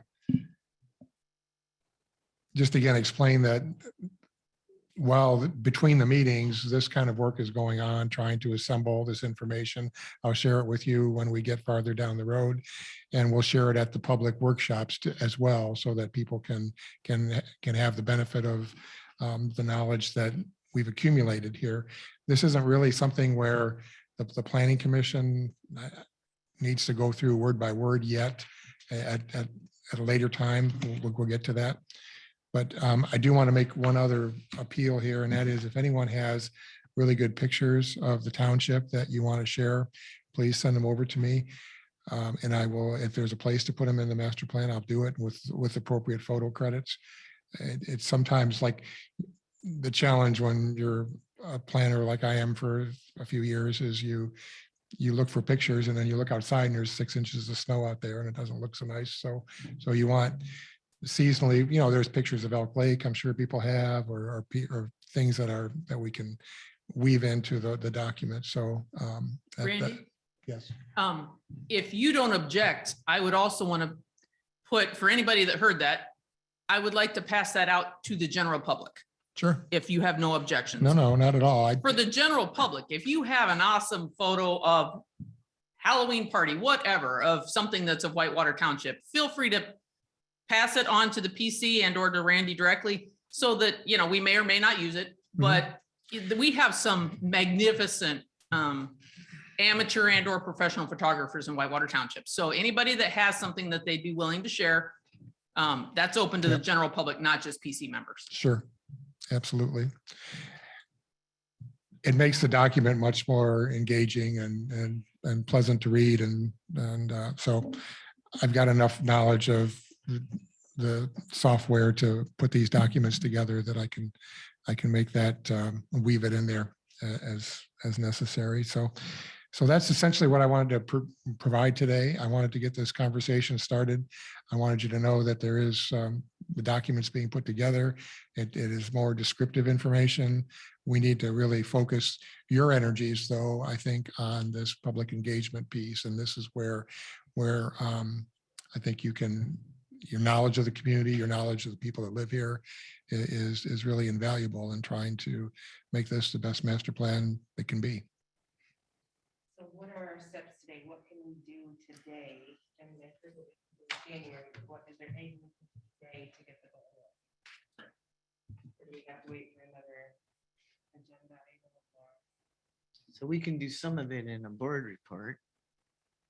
Yeah, I think that's a first step, is to make sure the board's on board with this sort of Because stuff. I don't think I have a time restraint on my board report. One of the things you can do today, sorry, I'm not used to paying attention to microphones.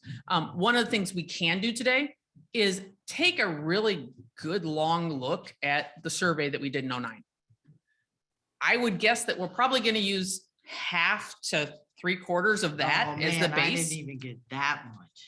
There's a lot of information. We might want to pare it down and not have what's most important to you 87 points. We might want to pare it down to 20. But getting a good working knowledge of the previous survey is probably the best starting point we can have right now that we can do. And also start thinking about residents, who would you like to see on a subcommittee that is going to do the survey? And what Randy has proposed also kind of be the hostesses, the group that facilitates our public outreach. We're looking at maybe doing a work session that does not only the survey, but also our outreach coordinating for other plans. So, and then also a list of what, we may want to have work sessions on specific topics as well. What specific topics would you want to see addressed in a work session? So there are things we can do yet, but I think actually assembling a group would be more of a January separate agenda topic. Yep. Would you say, Randy? Yeah, I do. And I think looking at those prior survey questions is a good thing to do. That's why I included it in the packet. So you can look at those results. You mentioned that was not the entire survey. No, that was, there's more information If you you go can on the download. website, township website, on the front page, all the way to the bottom, it says survey. Yeah. It's also Yeah. isn't it under planning? The too? full survey is available on the township website, and pay special attention. One of the things that we felt last time was very important was to put that dreaded open-ended, anything else you want to tell us question, which surveyors hate to include because it's so hard to compile. And we were fortunate that we kind of won out, and you get some of it is the hardest thing to decipher, hardest thing to dig through.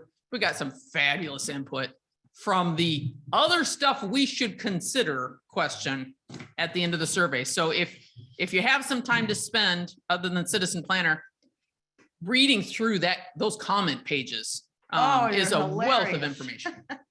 Yeah, I've done that several times. And the real hot button question back then was the fire department. Yep. And the shock to me was that no one supported redeveloping downtown Whitewater Village. There was no support for that at all over on Old 72. It was all about the 72 quarter here, but And there are some reasons for that. yeah, I don't know. But- I was shocked because I would have thought that would have been something we really wanted to do, but and then now we have the Myers store, so that's off the list. As I mentioned before, people back then really wanted Dock Road paved and it hasn't been done. And that's the other thing, anything we come up with, we have to put a way to get it done in there. Doesn't mean it has to be done, but we shouldn't be putting God and motherhood in there. The things that we say would be nice and we know damn well we're not going to do them. That doesn't belong in there. So Should I present a timeline with this? Do you think that? I don't think we're there yet. Randy already presented a timeline in his proposal Well, I for know our that, development. But what I'm saying is reiterate it with the comments of, we need a board member. Yeah, I think what's important is deliberate progress and that we're not just month after month, not going anywhere. I'd hate to see a process rushed because we're trying to meet some arbitrary deadline. But at Oh, the I same, didn't mean with yeah. deadline, I just meant, Oh. here's our Tell 'em- directive, here's our objective, here's where we're at. It's coming up. We're going to have a work session. We would like to include one board member. Is there anybody who feels that they could commit to participating in this process? And it'll be. Leave it evening- open. It'll probably be evening meetings. And if Right. not, if nobody jumps forward, it's you. Okay, That's the way committees work. yeah, that's true. Are you guys looking at, I gotta give them a little more information here, so we'd be talking about a PM meeting, right?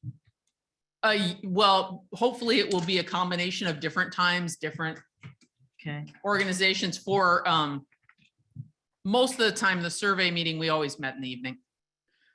For work sessions, hopefully we'll have a combination of times, at least one Saturday where people who can't do evenings still have an opportunity. We might do a mixture.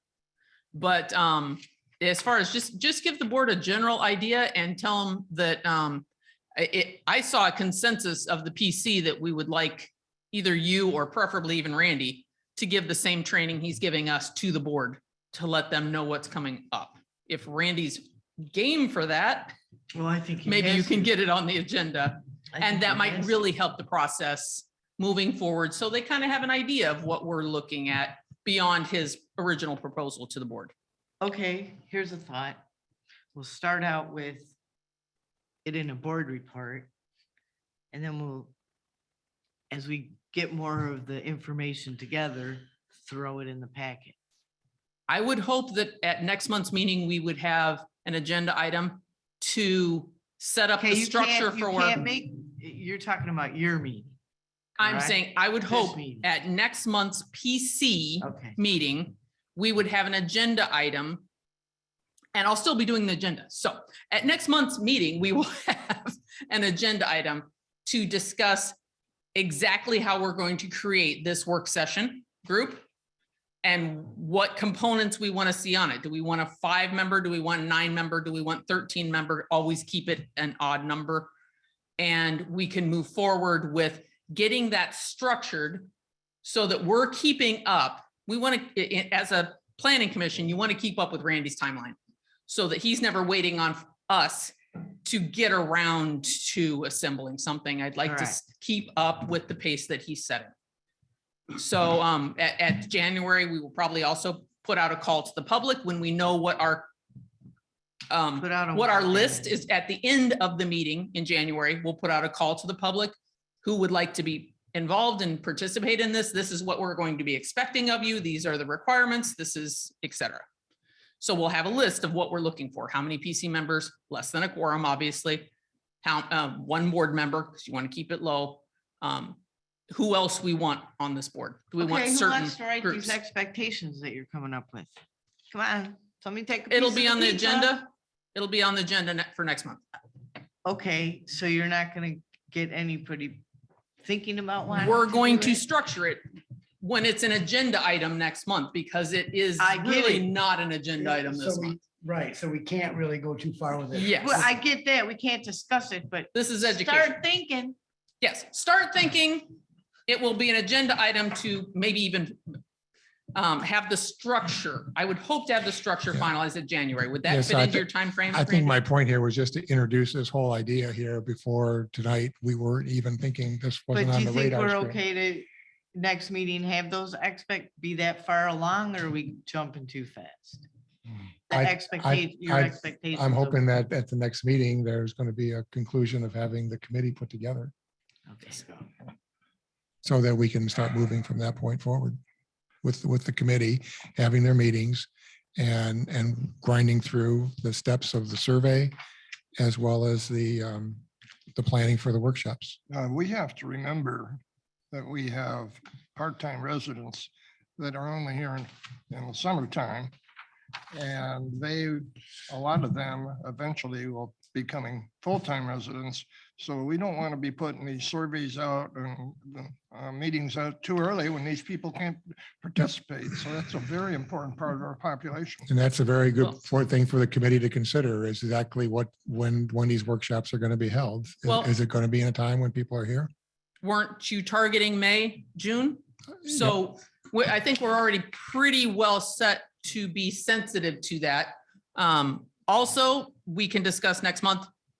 What are the requirements? There are no, for a work study session, there's no requirement that you have to be in the room to participate in a Well, work that's what I was session. gonna say. You Are can you gonna make it- participate by Yeah. Zoom. Okay, so Yep. we are gonna make these zoomable. So I would assume so, but we will discuss Yeah. that when we set up I the would, subcommittee formally, the work session formally next month.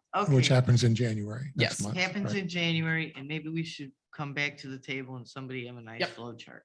So Randy, We'll do that. feel free to finish up on your education. Yeah, I will put that together and I'll help you. and even, okay, that would be great. And then also have a maybe a task list for the committee so that The more information we can give them and to tell them what we're doing. and then maybe some target dates and things like that. I will support the committee as just like supporting the planning commission. So I'm guessing we would probably have a subcommittee compiled for you and ready to go by our February meeting. Yes. still work? Yeah, or right after the January meeting. I Okay. mean, we can, Well, we might need They to don't need to- agree on, they don't need to meet, they don't need to Fine. follow a monthly. They can meet whenever they need to. And Okay. opening it up to Zoom, that gives you so much more capability. well, and it also lets people speak up from other areas, if it is someone that's seasonal. Are we done with the We are. PowerPoint? We are. Do you have the lights on? Could I get a One, sorry, copy of like, that PowerPoint? Lois, could you, Lois, real quick, could you Yes. tell me who's on Zoom so I can make sure they get a copy of the PowerPoint? Unless you're gonna send it to them. No, anyone who's on Zoom that would like a copy of the PowerPoint, please send a message to Lois and let her know, and we Okay, will get there it you out. go. And Lois, you can forward that to me if you don't want to juggle it, but. I've got I'll I've You got a can handful have of printed one ones if too. you want that. Okay. Okay. All right, I'll take- so, can I have one, please? introduction to the master plan review process by Randy and a good bit of follow-up structure and, Oh, I got I one. think we have things well set up. Joel and Michael. Thank you. There you go. So, let's see. All right, we're doing pretty good overall. Hey, we're just ticking it off here. That's nice to see. All right, the next item we have up is Article 25, Special Use Permit Standards for Commercial Campgrounds. Recommendations, this, we had last month in our packet, we had our review, we had our initial review of the campground. This is our second review, incorporating Randy's notes and recommendations based on the preliminary draft that we were working with. None of this is set in stone. All of this is subject to change. I think it was a very clear consensus by anyone who read it that what we had in effect was a half a click above worthless. So in need of some attention, as many things are. So we would like to get through with this or see how far we can get in this review and see what things we can agree on and what things we might need a little more research or a bit more evaluation. So we have, and bear with me again, I am working with slightly odd pages. Okay, so we have our side-by-side comparison. Thank you. What page are you on now? We are on page 56 now, which is, they look like this, Carl, which is Randy's side-by-side comparison of our draft that we looked at. This was not a draft that was agreed to by the planning commission. We didn't, like with the attorney, we usually get to a point where we have a consensus on everything and we're good with where it's at, and then we send it to the attorney. In this case, we had a draft, we did one run through it, made a few minor adjustments, and then Randy was ready to weigh in right then. So this is not a review of a final document. This is a review of a document that was still in the works. Would that sound correct, Randy? Yep. Okay. So from here, need to see where we're at. The draft length, the first column to your left is the draft language, our original starting point. I believe the center is Randy's recommendations for each section, correct, Randy? Yes. And then the far left is what we didn't get from the attorney. Why? Why he's suggesting, or if he had any other questions or things he thought we need to evaluate. So the first one, he simply shortened it down and made it a little more short and sweet. Well, I already have a problem. Okay. I've looked at both the Acme Township and East Bay Township ordinances in addition to the review of the state. The one, and one of them didn't have very much in it, but one that said that the road access must be on a main highway, not a secondary or private road. I think that makes sense. Do you want to put it on a back road somewhere and have all kinds of people coming in there with trailers and RVs and dirt and dust and tearing up a gravel road? I don't think that's a good Well, idea. It should be a blacktop road. think we need to get a little farther down the page. Yeah. So hold that thought Hold that thought. for Carl. 2 more sections. Okay. The very top box, Okay. the introduction, we're going to discuss commercial campgrounds. Is everybody okay with Randy's proposal for an adjustment to that? He simply simplified what was being proposed. It's less specific. It doesn't, he left it to read the definition to know all the things that are included as opposed to itemizing them. Supposed to be simple. Yep.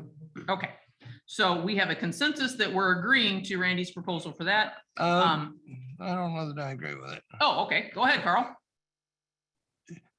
Unless somewhere in there, we're gonna say that the standard, it must, number one, comply with the state commercial. That will be in campground that will standard. be in the standards. That would be, there's a number on it. What is it? Hmm. It's been here further on. Yeah, that would be, comes that's, later. that's one of the few things, It has to. I know, Carl, that's one of the few things that we actually do have on the books now Okay, that we wouldn't be getting rid of. all right. So yeah, that will be in, this is just our introductory paragraph that says what we're talking about. Okay. All right, the next one. Location requirements. Mhm. Commercial campgrounds are permitted by special use in the RC and agricultural districts. And Randy, correct me if I'm wrong, you're suggesting that we eliminate that because it would be specified in that individual district. Right. What you want to avoid doing in a zoning ordinance is saying the same thing in more In than two one places. place. Okay. And that's what we're doing in what's the current language there. So if you put it in one place, there's only one place that you'll Can't find have it. mistakes. Yes. Yes. Well, yeah, nothing So- contradicts each other. So that way, if you pulled it out of, say, the ag district, then you don't have to go back and also amend 25. You're Right. keeping it in the correct location, which is one of the things we're really been working on doing. Just like changing our notation and references to other citations in the ordinance, just listing them by article, not by article sub point, because that never lasts long-term. That does not hold up well, especially in an ordinance that is not computerized like ours. So is everybody okay with that? Yes. With dropping the specific? Okay. Hey, 2 down. Carl, now we're at your point. This is the review of the standards and what requirements. The minimum size of 40 acres, that's what we previously had. Are we okay with that? Yeah. That's the existing standard. That's not a change. Okay. And then road access, all commercial campgrounds shall have access to a public or private all-season road. And Carl, that was your concern. You weren't sure you were okay with that. No, because the one I think, I'm not sure if it's Acme or East Bay, but it says it has to be I believe a blacktop road. Mhm. One of the major, how I worded it exactly, one of the major thoroughfare roads. Mhm. If you had 100-acre background or campground back on one of those back roads somewhere south of 72, I don't Mhm.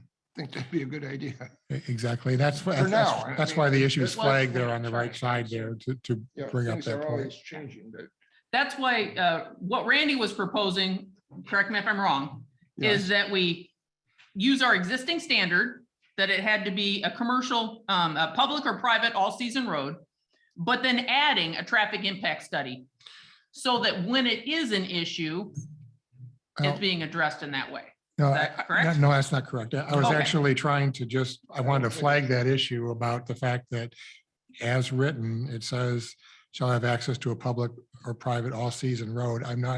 I share Carl's concern about the fact that you would not necessarily want that.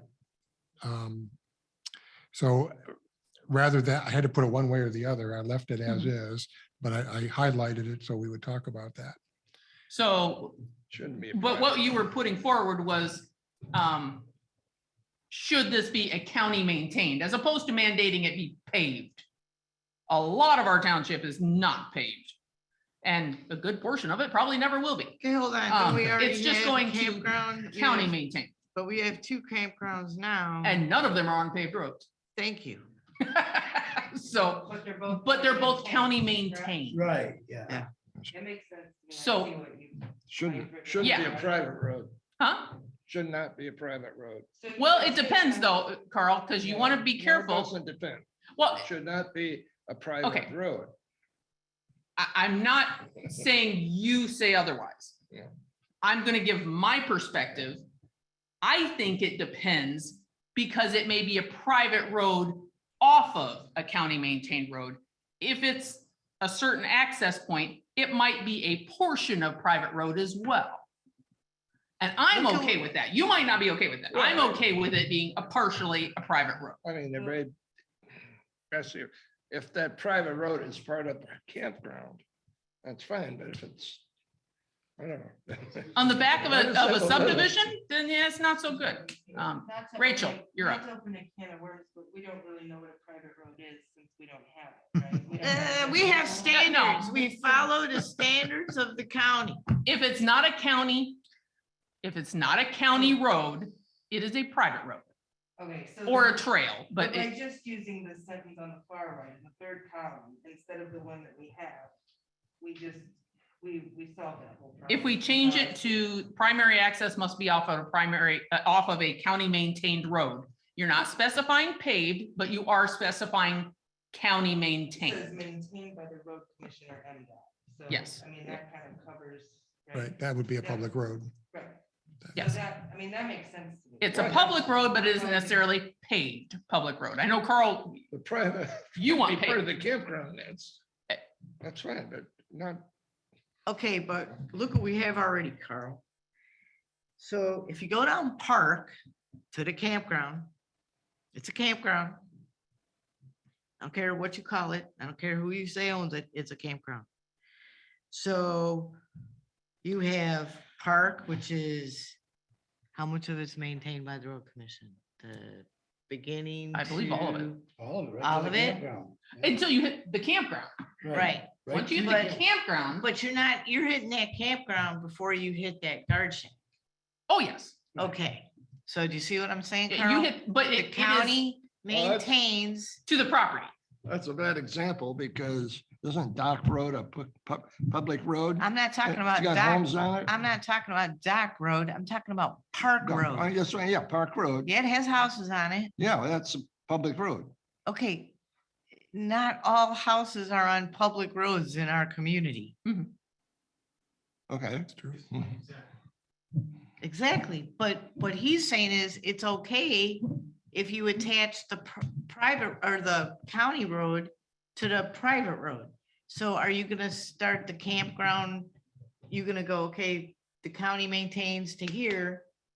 And then the campground owns this much of the private road, so it's okay. Heidi, what we're talking about is what Carl has made the statement, he feels it should all be paved, correct? Mm. But beyond that point, just public versus A private. public road. And- If you just go to, it should be a public road until you hit campground property. There you go. Anything beyond that's fair game. What Carl is proposing is that this not be down a private road. Correct. I get that part. So it wouldn't be down the back of a subdivision How would they or ever something get- like that. How would they get permission to use somebody's private road to be way down there to a campground? I don't Yeah. think it ever gets their permission. Well, you probably would already own access to that private road. My private road that my house is on, I own the right to use that road. And what I think your point is, or part of a fair point would be, the neighbors that you have on that private road never signed on to that kind of traffic on their private road. They didn't agree to share it with you and 500 of your closest friends. So maybe the halfway point would be to make a county maintained road to the property unless an exemption is granted for whatever reason. But you're not gonna put the word paved in there. Well, No. Carl is proposing paved. Well, That's I up to believe us. that's what it says, accept it or not. main, it says main road in there, I believe. Mhm. All right, do you interpret a When main does the road as main road blacktop start, right? or And at least for me, I would disagree with Main Road. I don't want a campground on Main Road. So for my individual vote, county maintained I can go with. Paved, I don't think is necessary. I agree. And I just Main don't- Road, I'd prefer not. I'd really rather have it on a side road. It's the main road. You don't But- want it on a two-track road mix. So in the interest of moving this Okay. along, if Yeah, you just go said, ahead. if you just said Maintain the road. access to a road maintained by the road commissioner MDOT. Yes. Yeah. Does that work for everybody Yeah, I as a think that- halfway point? I think that works. I think that gets us where we're talking about. If it's a dirt road, fair game. And we might have some additional requests of the property owners, just like Evina's campground down here helps with the road maintenance. They're kicking in, they're doing a little bit extra to alleviate the pressure of their campground on their neighbors. on Just a like dirt we road. do on Park. and it gets Just too like we dusty. do on Park. So. Okay, Randy, Well- sorry, long route to All a right. simple, Well, We'll we make have, that- but we'll I make think that we have a change. consensus. Oh, we go have ahead. complaints from people camping at the campground about the road, beating the heck out of their units. Some people won't bring their boat over there to launch it. They go all the way over to Mississippi. But we're talking about a private commercial campground. That's the owner's problem. About the road and the complaints. And I don't know, that with the campground, they have to close it down. As people say, we're not gonna drive down that road. to But get Carl, there." if- Nobody's maintaining it. If you're not maintaining a road to your, the access to your private campground, you're just not managing it well. Now, what does that say about who's managing that campground? I'll stay out of. But if you're managing it well and taking care of your customers, you make sure that it doesn't happen. Does that make sense? I mean, Well, we're saying we have to have a road commission maintained road. yes, and they only, Are they they gonna only do it do or what they not? do. They don't do it. They do what they do and that's it. So let's take a real, I want to make this a up, thumbs up, thumbs down. Okay with county maintained. Heidi, Yes. Mike, Yes. I'm good with it. Yes. Rachel, Carl, are you, okay. We're good on that one. Randy, Okay. next item. The traffic impact is something added in there to expand on what was, I think mentioned there, traffic studies is pretty generic.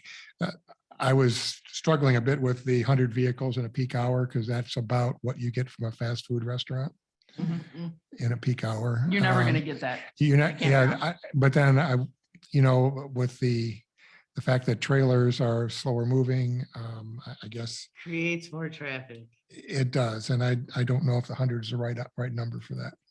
100 Yeah, so- vehicle or 100 axle? 100 vehicle trip ends. I know. Do we want to make it 100 vehicle or 100 axles? That might adjust. Because anytime you're talking with trailers, you're bumping up those number of axles you're processing pretty quickly. I don't know. What do you guys think? Is there a, Yeah, but that traffic study is not gonna count tires and axles. It's gonna count It's pieces. gonna cut, yeah, vehicles. So And just one lower the piece, number. When you're doing those traffic studies, Mhm. okay, if somebody's got their 72 feet or whatever, their boat, their camper and their whatever, their car, that counts as one. That don't count as three. Does it though? Because you No, remember it's just the number of all your times it wheels hits. run over the thing, right? But you're Yeah. one long attached Well- vehicle. But- You only have one driver. but the sensor doesn't know that. Right. Okay. It knows the but number of when axles the that hit that. person- When you're doing a physical traffic study. it's Nobody the- does those up here. Okay.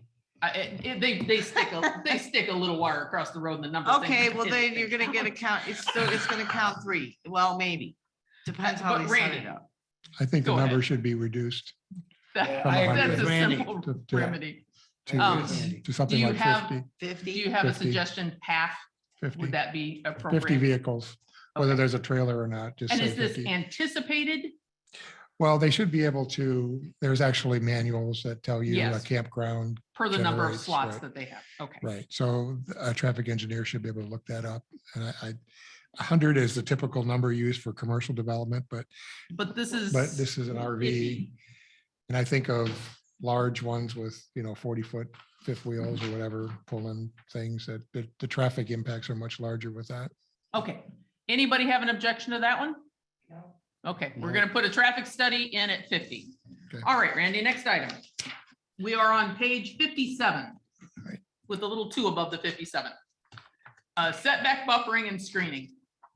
Okay, so as I mentioned, item A is too vague to be useful. The applicable setbacks need to be clarified. It wasn't clear why a management residence would be allowed in a required setback, so it was removed.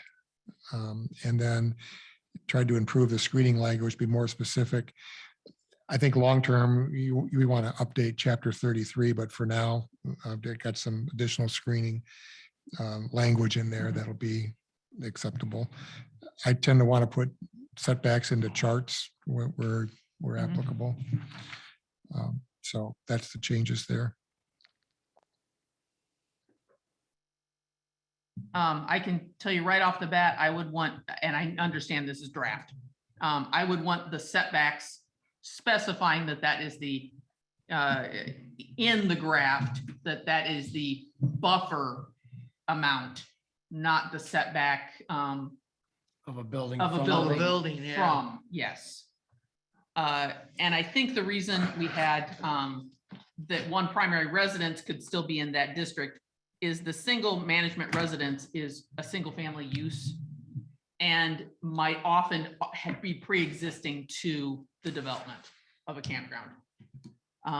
Thinking that that would not be any more cumbersome on the neighbors than any other single family home. But hey, that's up to everybody. What do you guys think? Are you okay with Randy's proposals on this?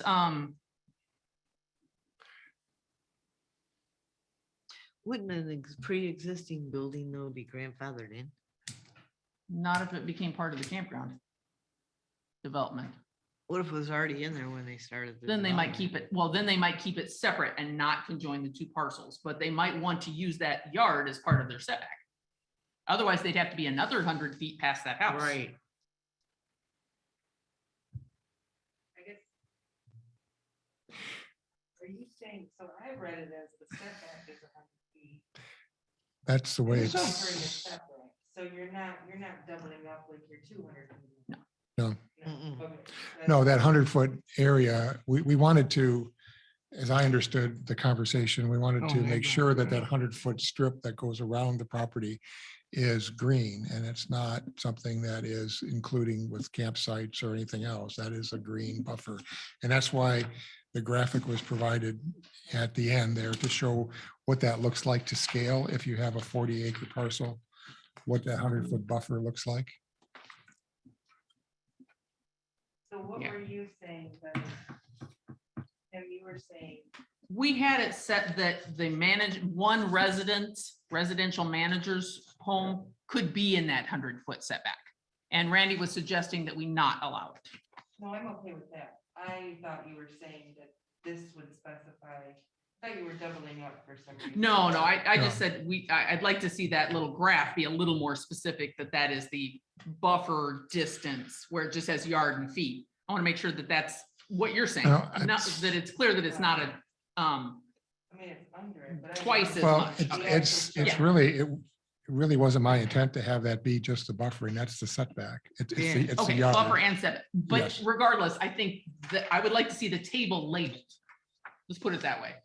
If that table is labeled setback buffer, whatever, above it, So if it was, on any right table, I'd like under to see them labeled. 3, right under the 3 before the headings of building setbacks, buffering and screening, it would accompany all of them, right? Yes, all of that would go be together. fine if it was just moved up right underneath 3, right underneath the bold?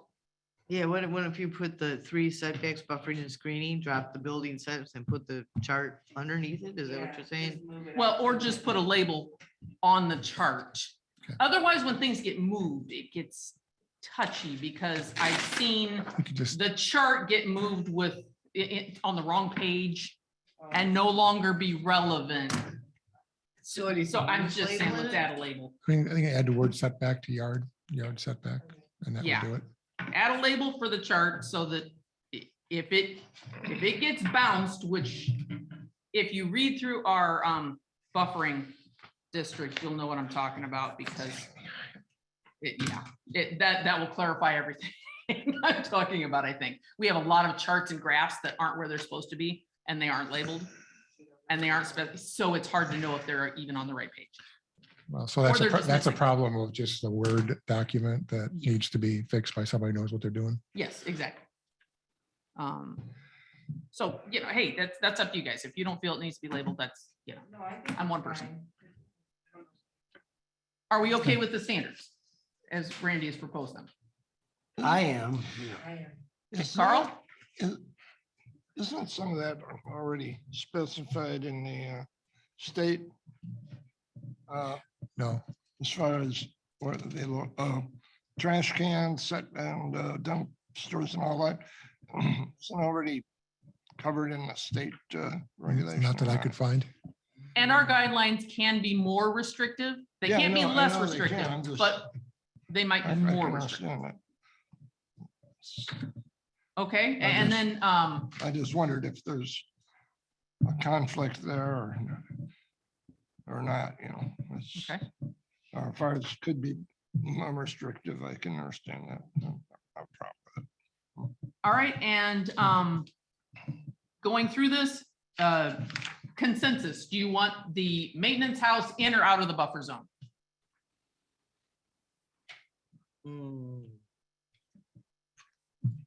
Is it permissible in the buffer zone or not? Can they count that lot as part of their setback? Or does that have to be a totally separate parcel or well within the buffer zone? In my point of view, that if it's a single family dwelling like is the rest of the community in that area, that should be allowable, but with the restriction that campground equipment does not end up in that yard. You know what I mean? Yep. The guy can't be driving the tractor from the campground up to home every night and parking it there. It needs to be a lived-in home, not Mhm. not a facility. It needs to look like a single family home. You're right, and not a facility of the Okay. campground. That wouldn't be a sign-in building where you sign in because you'd be jamming up the entranceway. No, Right. that would be a It's It's manager's just residence. a Just a home for the It's just so caretaker to somebody's live there. in. Randy, would it be possible to do something like is permissible if it is deemed by the planning commission as not contrary to the character of the area? Well, I think Could the we operative put issue something is like whether, that? I think the operative issue is whether or not it's existing or not, an existing dwelling. Okay. I mean, if that's within 100 feet, an existing dwelling, then that's for Then- only that purpose, but if it's, Could we put it in there?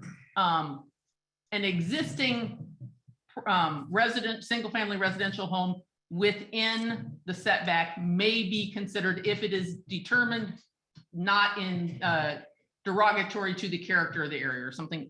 Could we word something where it is allowed if it's already there, but if you're building a new one, it goes back? yeah, Would that work? I think that works. Is that a reasonable compromise for everybody? That Yes. functional? All right. Yes. We will move on. So we're good on section 3. Next section. Okay, this is getting down to the meat and potatoes of how much space you need for everything. Okay, so- Site density. Randy. So you're- this is something that I spent some time with because as I've mentioned at a couple of meetings before, this was, I think, pretty important. We're defining the tent sites, the cabins, the group sites in a very specific way. And I referenced the material from the National Park Service. And that was, I think, what Heidi distributed to people. That was their findings in terms of campsite sizes. And they distinguish between whether it's a tent campsite or a recreational unit site. Recreational unit sites being somewhat larger, of course, that could be potentially a 30, 40-foot trailer or fifth wheel or something like that. So the chart looks much different than what it did. And the other thing that I was very careful about trying to do is to make sure that no campsites, cabins, anything like that is allowed in that 100-foot buffer.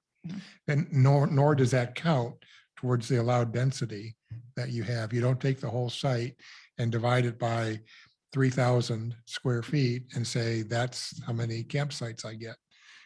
because the amount of campsites you get is dependent upon putting 3,000 square little boxes on a site plan outside within the buffer area. So that's the reason for coming at this a little differently.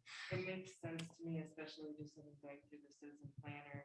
It talked about, it had you calculate this and figure this out, like, does this meet the requirements? Because the acreage can be anything. You can't really put a maximum. You have to put a calculation. Mhm. And that's what you did here. So it's beautiful as far as.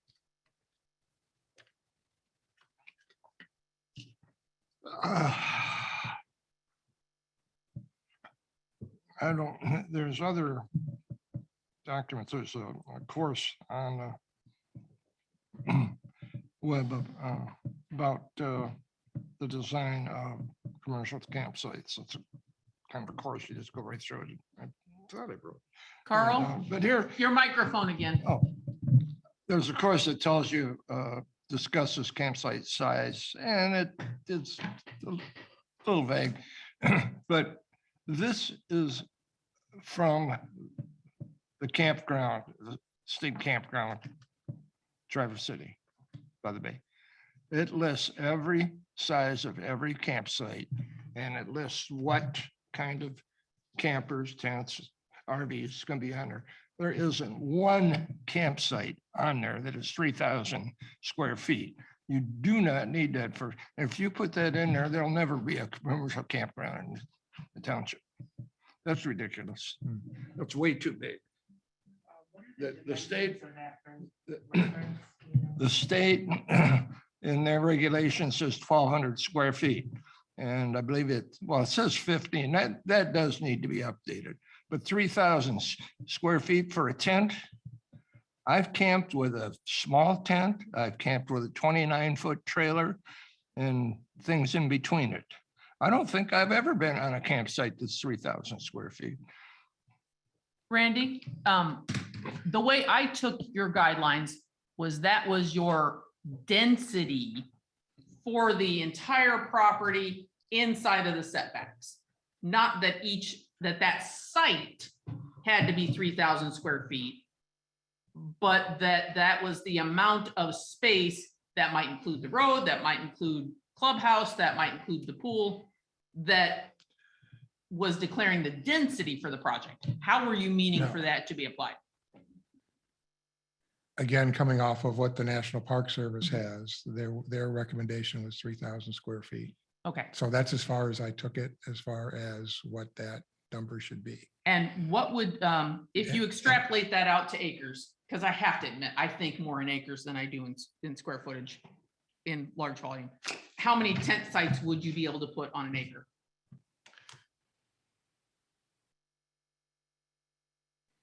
Assume, well, is it Um, net or gross? I guess that's the question, because there's a road involved.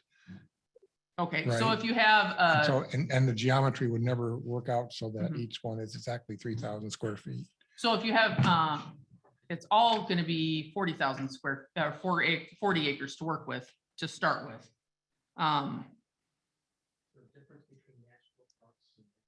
Mhm, yeah. Randy Carl's been reading the Michigan State guidelines, and Randy's using the federal park standards. So, and I guess I fall So- kind of halfway in between. Yes, so that would be roughly 15 campsites on 1 acre. Okay, Give or take. which doesn't seem that unreasonable, but you can end up with a pretty high density that way. So I guess my question for you, Carl, would be, do we want a density any higher than 15 per acre?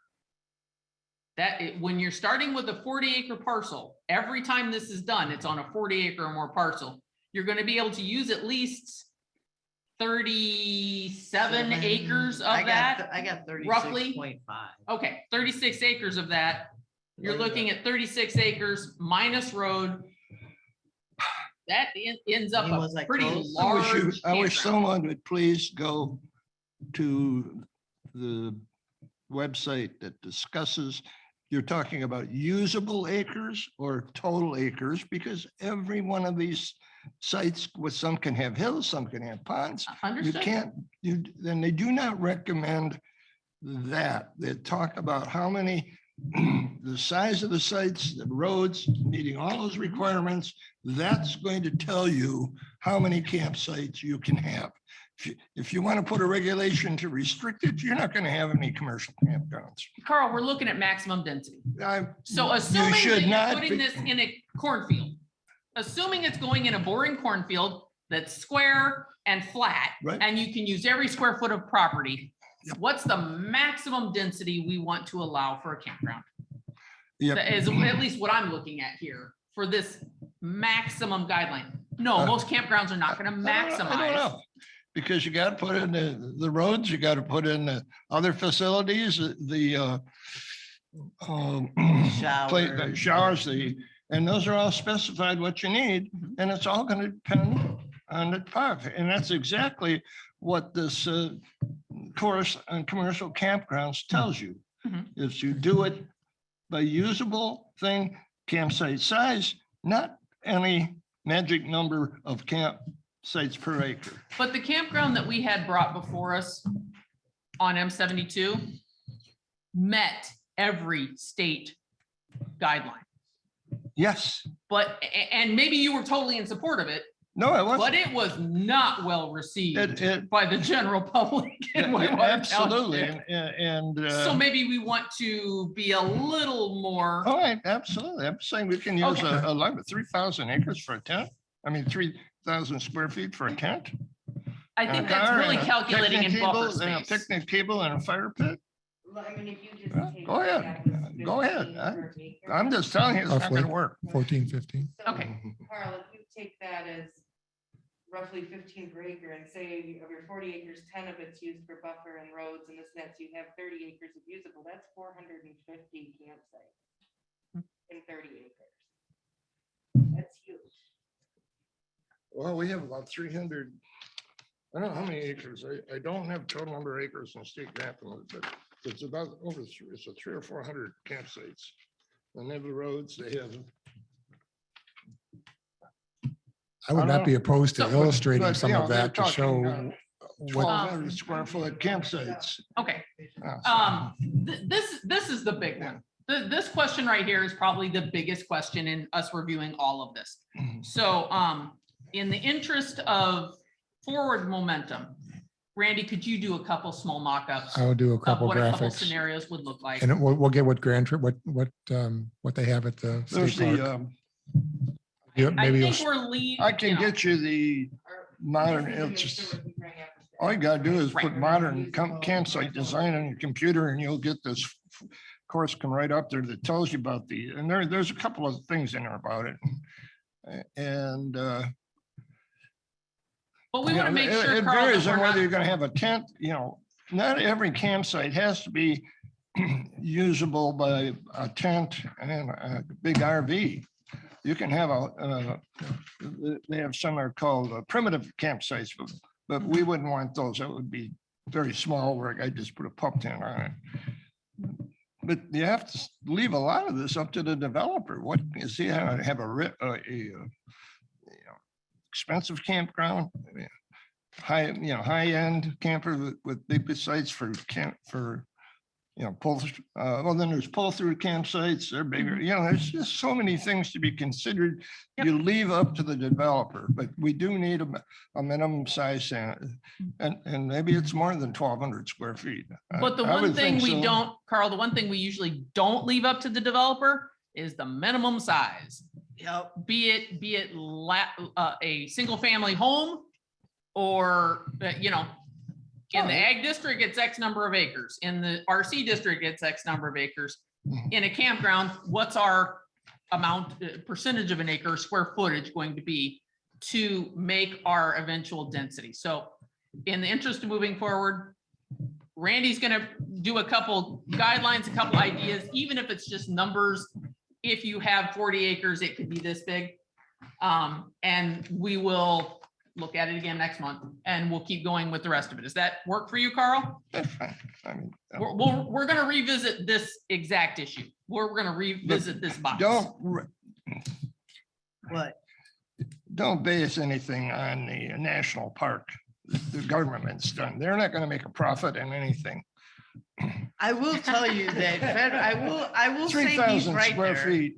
only because God, that's, federal campgrounds are usually That's cheaper than ridiculous. state campgrounds. That's because we're but- paying for them. Exactly. But at the same time, if we're looking at 15 per acre, I don't know that we want a density that's any more than that. That's- So, that statement. If you can give us a little more insight next Mhm. month. We Okay. still have a couple more minutes. Let's move on and just, we'll highlight that this is, we're gonna revisit item number 3, site density. And we're gonna move on. And we're Okay, just we're gonna move on. revisiting for better sight. We're gonna move on to number 4, general standards on page 59.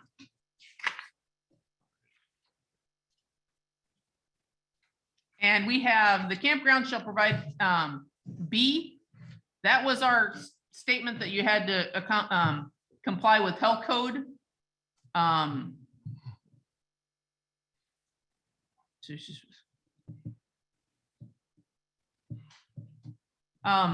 My question, Randy, on B. Okay, you just have that eliminated because it was already an A, Right. correct? Mhm. Okay, I think it was meant to be one or the other and one just didn't get deleted. So, okay, I'm good with that. Does anybody have any questions in Randy's interpretation of the general standards?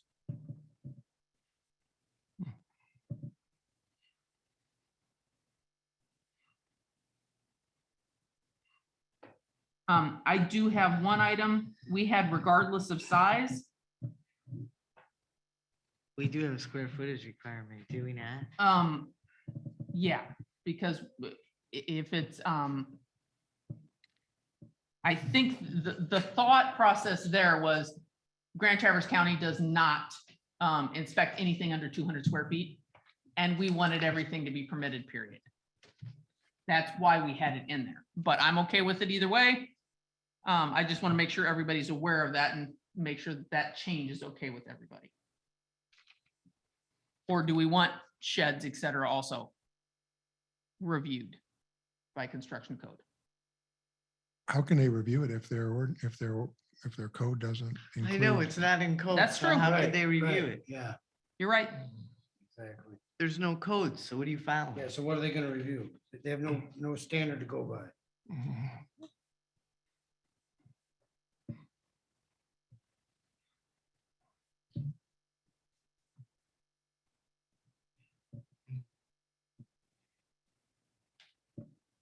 Okay. Yep, I can go with that. We have a problem with it in the future, we can always adjust. Always amend.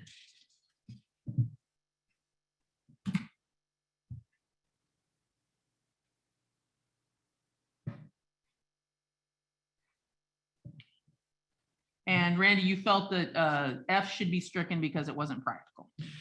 I don't know Um, what that means. We were wanting to make sure that there was some open space other than just the perimeter buffer of 100 feet around the property.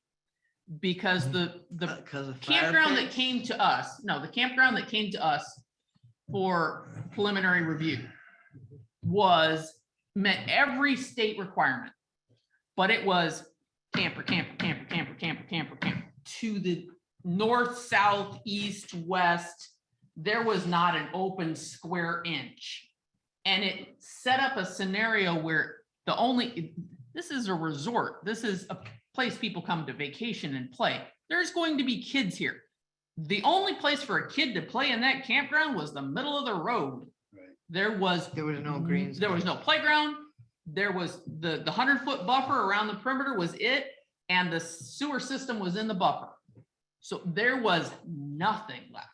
I mean, you could barely put a fire pit. So we were wanting Yeah, to make sure that there was exactly. some open space somewhere, whether it's a playground or just space to kick around a soccer ball. Well, because by because the it time was you parked the zero. car and had a fire There was nothing pit, left. there was was nothing left. There was There nothing. was no room for picnic table or fire pit or Okay. anything, the way they had designed.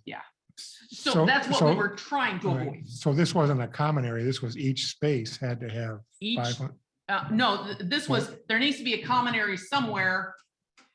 Well, it- That it- is such and such a percentage of the property.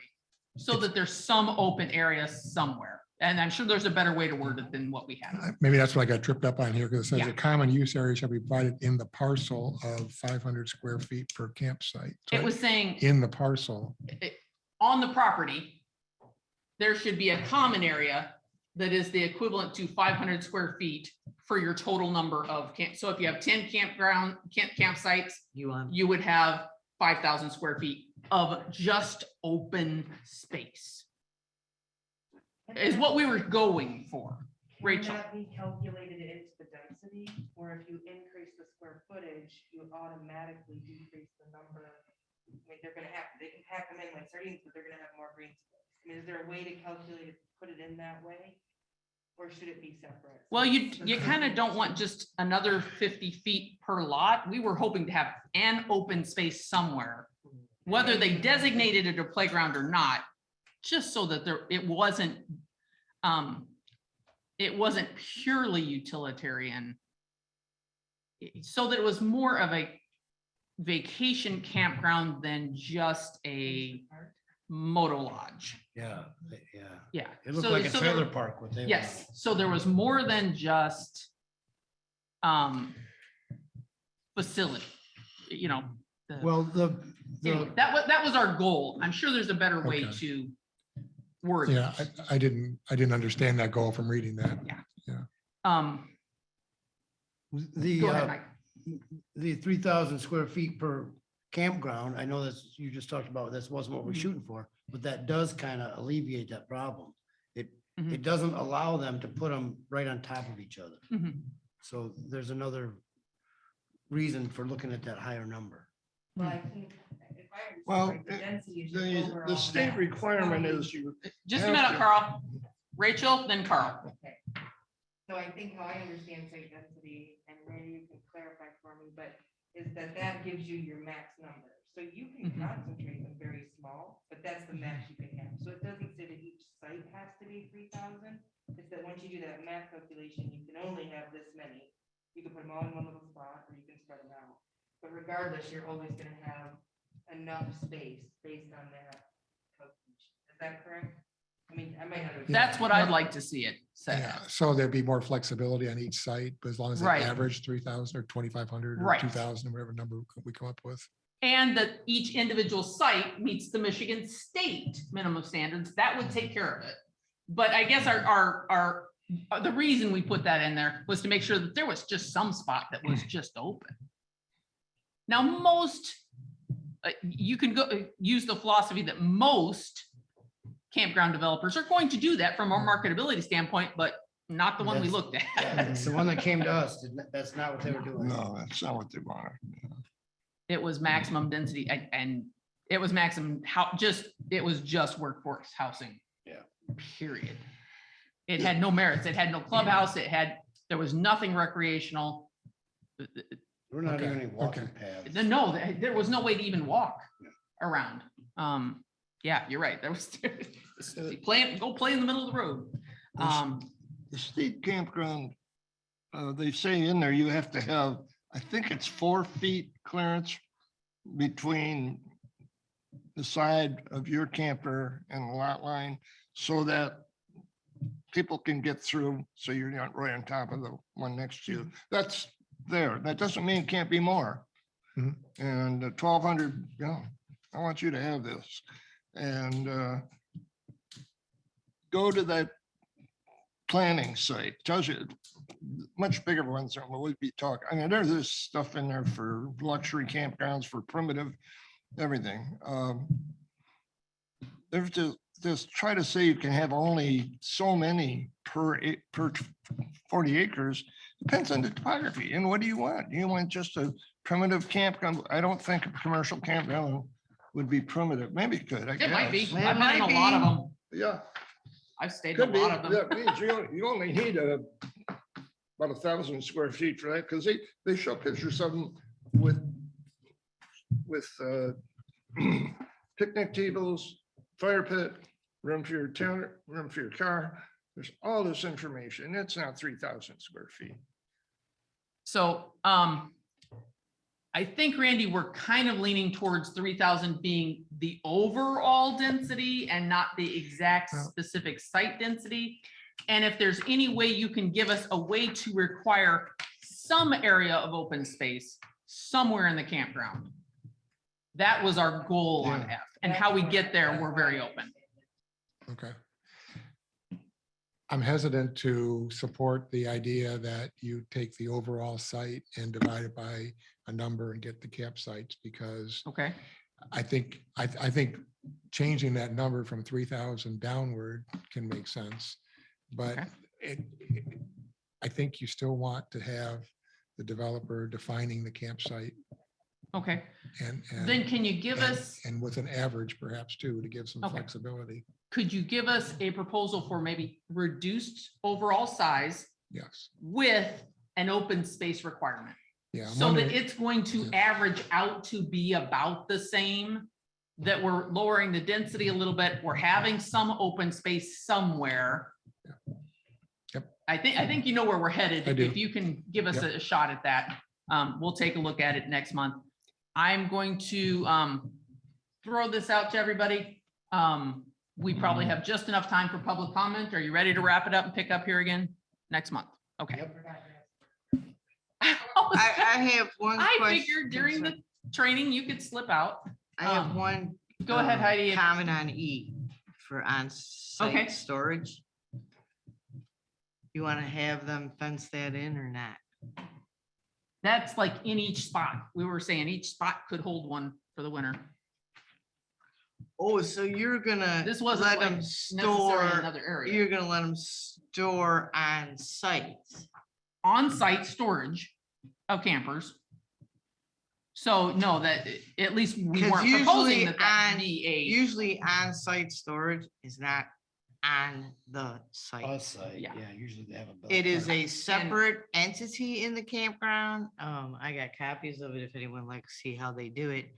They usually fence it in and it's run by a business in the campground.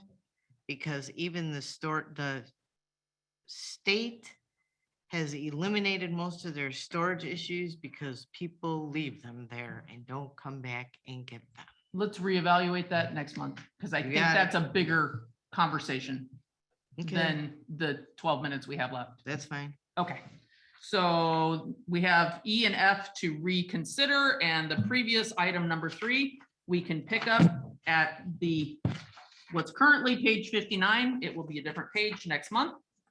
And I'm gonna pop back to our agenda. Okay, new business, we had none. All of this was old business. Next meeting agenda, regular meeting, will be January 4th. Is everybody good with sticking with our traditional 7 o'clock? We will have bylaws and appointment of officers to do next month. And we likely, depending on where the board ends up, will have at least one new member. Because my understanding is basically Alex has tendered his resignation. So we'll either have no new member or we'll have one new member, actually. It could end up none of the above. Just so everybody's aware, the way it works per our bylaws and in this township is that if a new member is not appointed, you maintain your seat until you are replaced. So if the board didn't appoint the person that Ron is putting forward for Alex's seat or for my seat, Alex would continue to serve on the PC, whether he's attending or not. That would still be his seat until he is replaced by someone, or my seat until I'm replaced by someone. So you can end up, but we have had 7 people on the books and only 4 people attending for years at a time. Yes. Don't want to go back there. We just hit 7. It'd be nice to stay for more than 2 months. But that being said, time frame for next month. Do I have another long meeting? I think we need to with everything. And we will have a public hearing. It'll be okay with me. Okay. So 6, It will be a 6 o'clock meeting. okay. And that, for me, I mean, well, it may not matter. Okay, we'll For get most crea- people, we'll get it's easier than creative. having an extra meeting. We'll get creative with some snacks. So if Okay. you don't get dinner, we'll have something you can munch on. I will anyway. That always it always helps, whether it's peanut packs or something. I We'll come don't up with care, something. just in case you get stuck going from work to here, you need some. That always helps. We do not want you All right. sleeping. I'm going to open it back up for public comment. We're gonna start with Zoom this time. If you are on Zoom. Okay, I take that back. We're gonna start in house. Don't want to disappoint anybody. Denise, you're up. Okay, Vern, you're up. Public comment. Anybody that's on Zoom, get ready, raise your hand so that Lois can see you have something to say. Okay, Vern Gutnick on Bunker Hill. I've always respected what you guys do, and I think the interface that happens here is significantly different than what happens at the board meeting, so I appreciate that. I spent 40 years in corporate America. Part of it was spent in what they call business planning. And I know it's subtle and it's sometimes very difficult to understand, but there is a difference between strategic and tactical plans. And I applaud Randy because I felt that you were trying to put together a strategic plan. The strategic plan is the master plan. Everything after that is tactical. And what I mean by that is if you're going to go on a road trip, your tactical plan is, where am I going? If you just get in the car with your kids in that and you say, let's go, they're going to say, turn here, turn there, go there, and you're never going to get anywhere. It's just chaos. And so I applaud what you said there, what you had in your presentation, and I would suggest that you go back and take a look at page 9 and page 10 of what Randy's presentation is in there, where the strategic or the master plan says things like, the respondents indicated that they would like a township to seek small scale commercial. It's not telling how to do it. It's just saying, this is what we would like to do. They want to keep it rural. They're not telling you how to do it, but this is saying, this is what we want to do. This is where we want to go. I feel like you guys have been spinning your wheels for 2 years on tactical plans. And I'll give you an example. The event barns, the sheds, that's all tactical plans. You don't even have a master plan as to what this township wants to do. If event barns don't support the rural nature or the commercial district or whatever we come up with on the strategic plan, you don't do it. Or you find a way to make it support that the strategic or the master plan. You really need to take a step back a little bit and stop trying to figure out the tactical plans and focus on the master plan first, because that sets the foundation of where this township wants to go. And then everything else that comes in there, it's a lot easier to manage that. If somebody comes in here and says, I want to build this big condo complex on Baggs Road. Well, if it doesn't fit the master plan that says we want to keep a rural area or we want to keep these spaces open, then they have to figure out a way to support that master plan. Otherwise, see ya. So that's just my experience, what I've noticed in the corporate world, even in small business. You're coming up with a business plan, like for example, on construction, I want to build a subdivision over there with 10 houses. The tactical plan is not, how am I going to do it? But your strategic plan was, this is what I want to do. And I really think you need to focus on that strategic plan. I think it's really important. One last thing here, and I don't really answer to this one here, so I'm just going to throw this out. Surveys, I like them, but I struggle with them really bad. And I'll give an example. The last survey that the township sent out, it came out with your taxes. Easiest survey in the world. I got my taxes. I'm going to fill it out. I'm going to send it in with it. But only less than 10% of the people responded to that. On surveys that I get that get sent to my house from our community, and that by the time I get it, okay, I'll put it aside and I might forget about it or something. But by the time I go to fill it out, it's already expired. They've already made their decision. So surveys are tough to try to get people to support. And then even when we had that public forum for that survey, was it like 30, Our 40, percent. or only 30 or 40 people showed up in the whole community? That's it. That was nothing. It was embarrassing. I thought so many more people would want to come. Also, my experience in the corporate world is that when you do the surveys and that, you have to be really careful because you can find yourself in a lawsuit real quickly. Either the questions are biased or they're worded in such a way that they're going to give you the certain answer. I mean, for example, I thought it was really embarrassing in the last election we had on the marijuana. Yes meant no, you know, but unless you read it that way, unless you read it correctly 100 times, no, I don't want it. Oh, well, you just voted yes. So you really have to be careful with surveys. I'd love to be on. There was no way to fix it. I know, but somebody did that and they did it either on purpose to try to mislead somebody or I'll say just innocently did it that way. I don't know, but you have to be really careful on that. And if you're looking, you know, I really like having a professional team come in and do that. If you have extra, you know, have some money on that consulting fee thing, maybe you can use it for that.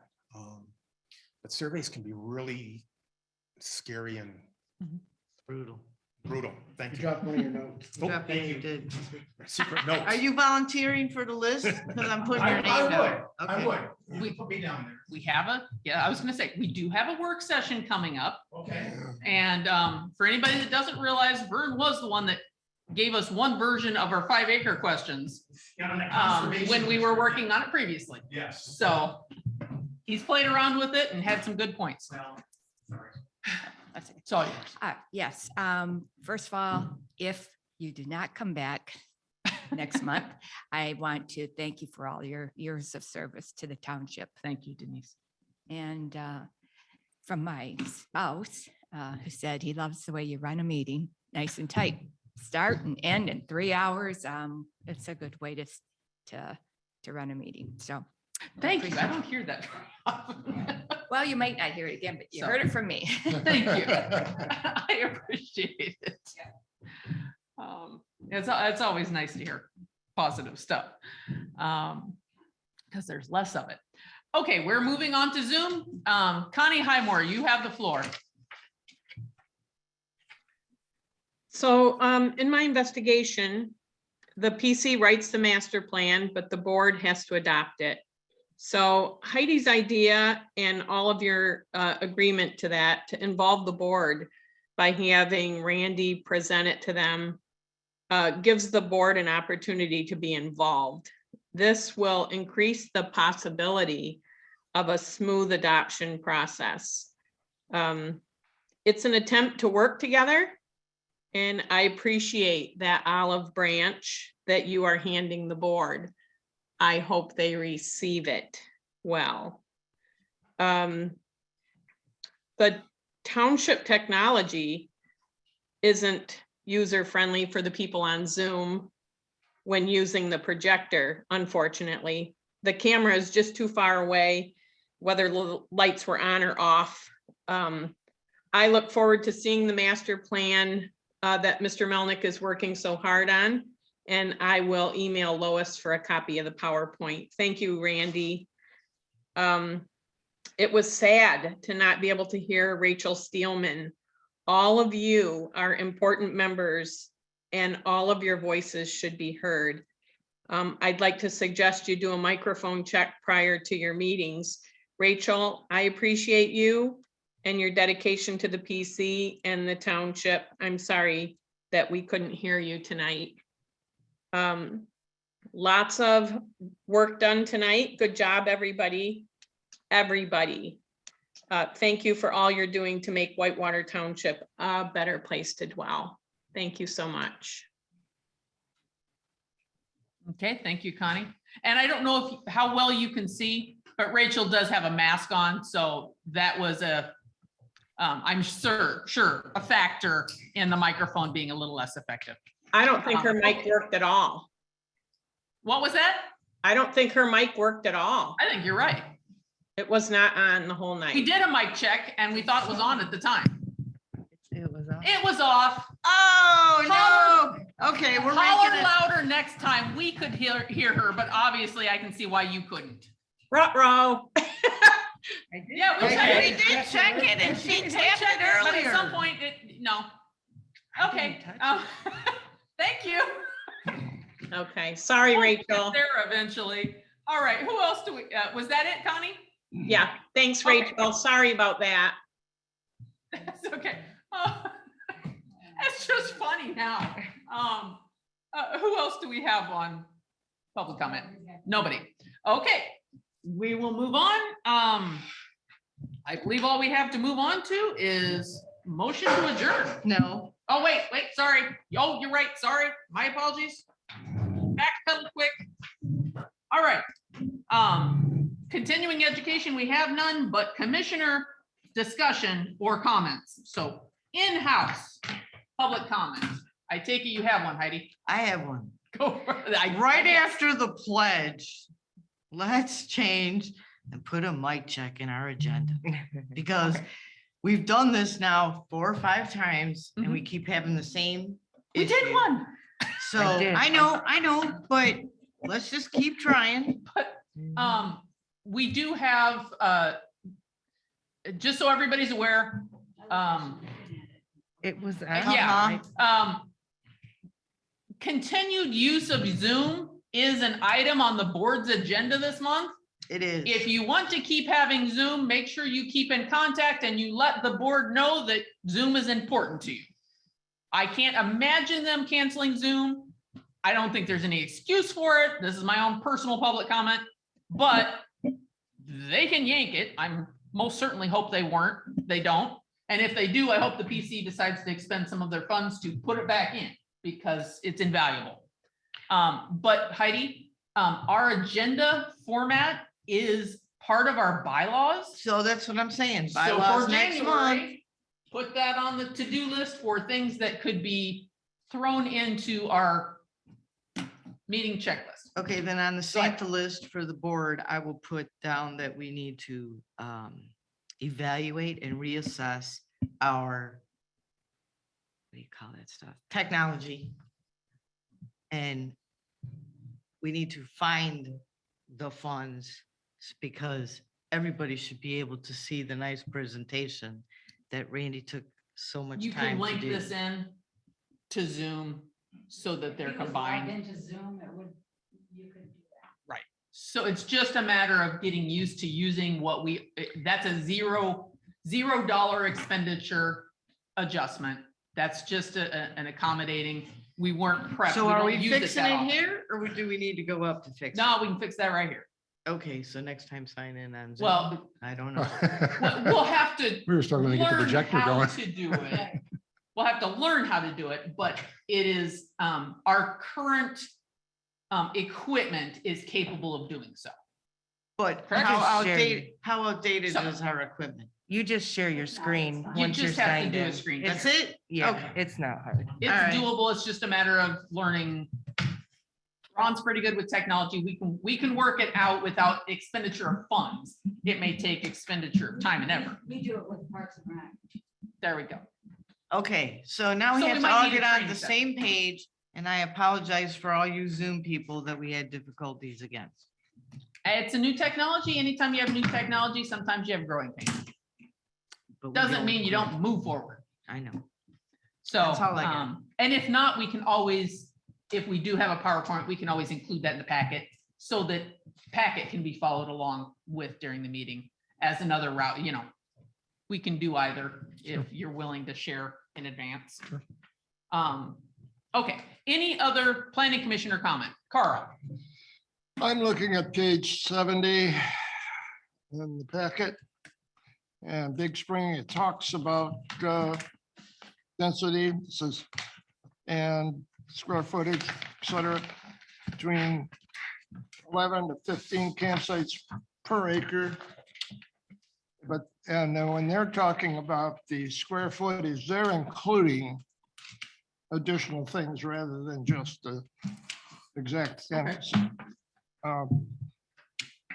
Campsite, the accessory items that are in it. So I don't think we're all that far apart. Okay, It's a little difference in the way of describing it. okay. But We want to make sure we get on Yeah, the same we're not page so trying- that everybody can interpret our there, guidelines the same way.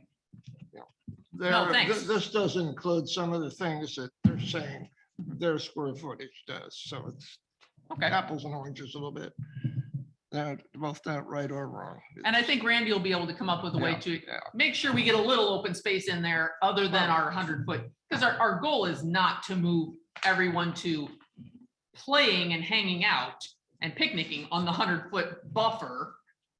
That's meant to be a buffer, not that people can't walk on it or walking path, but we don't want to move that density to the perimeter of the facility.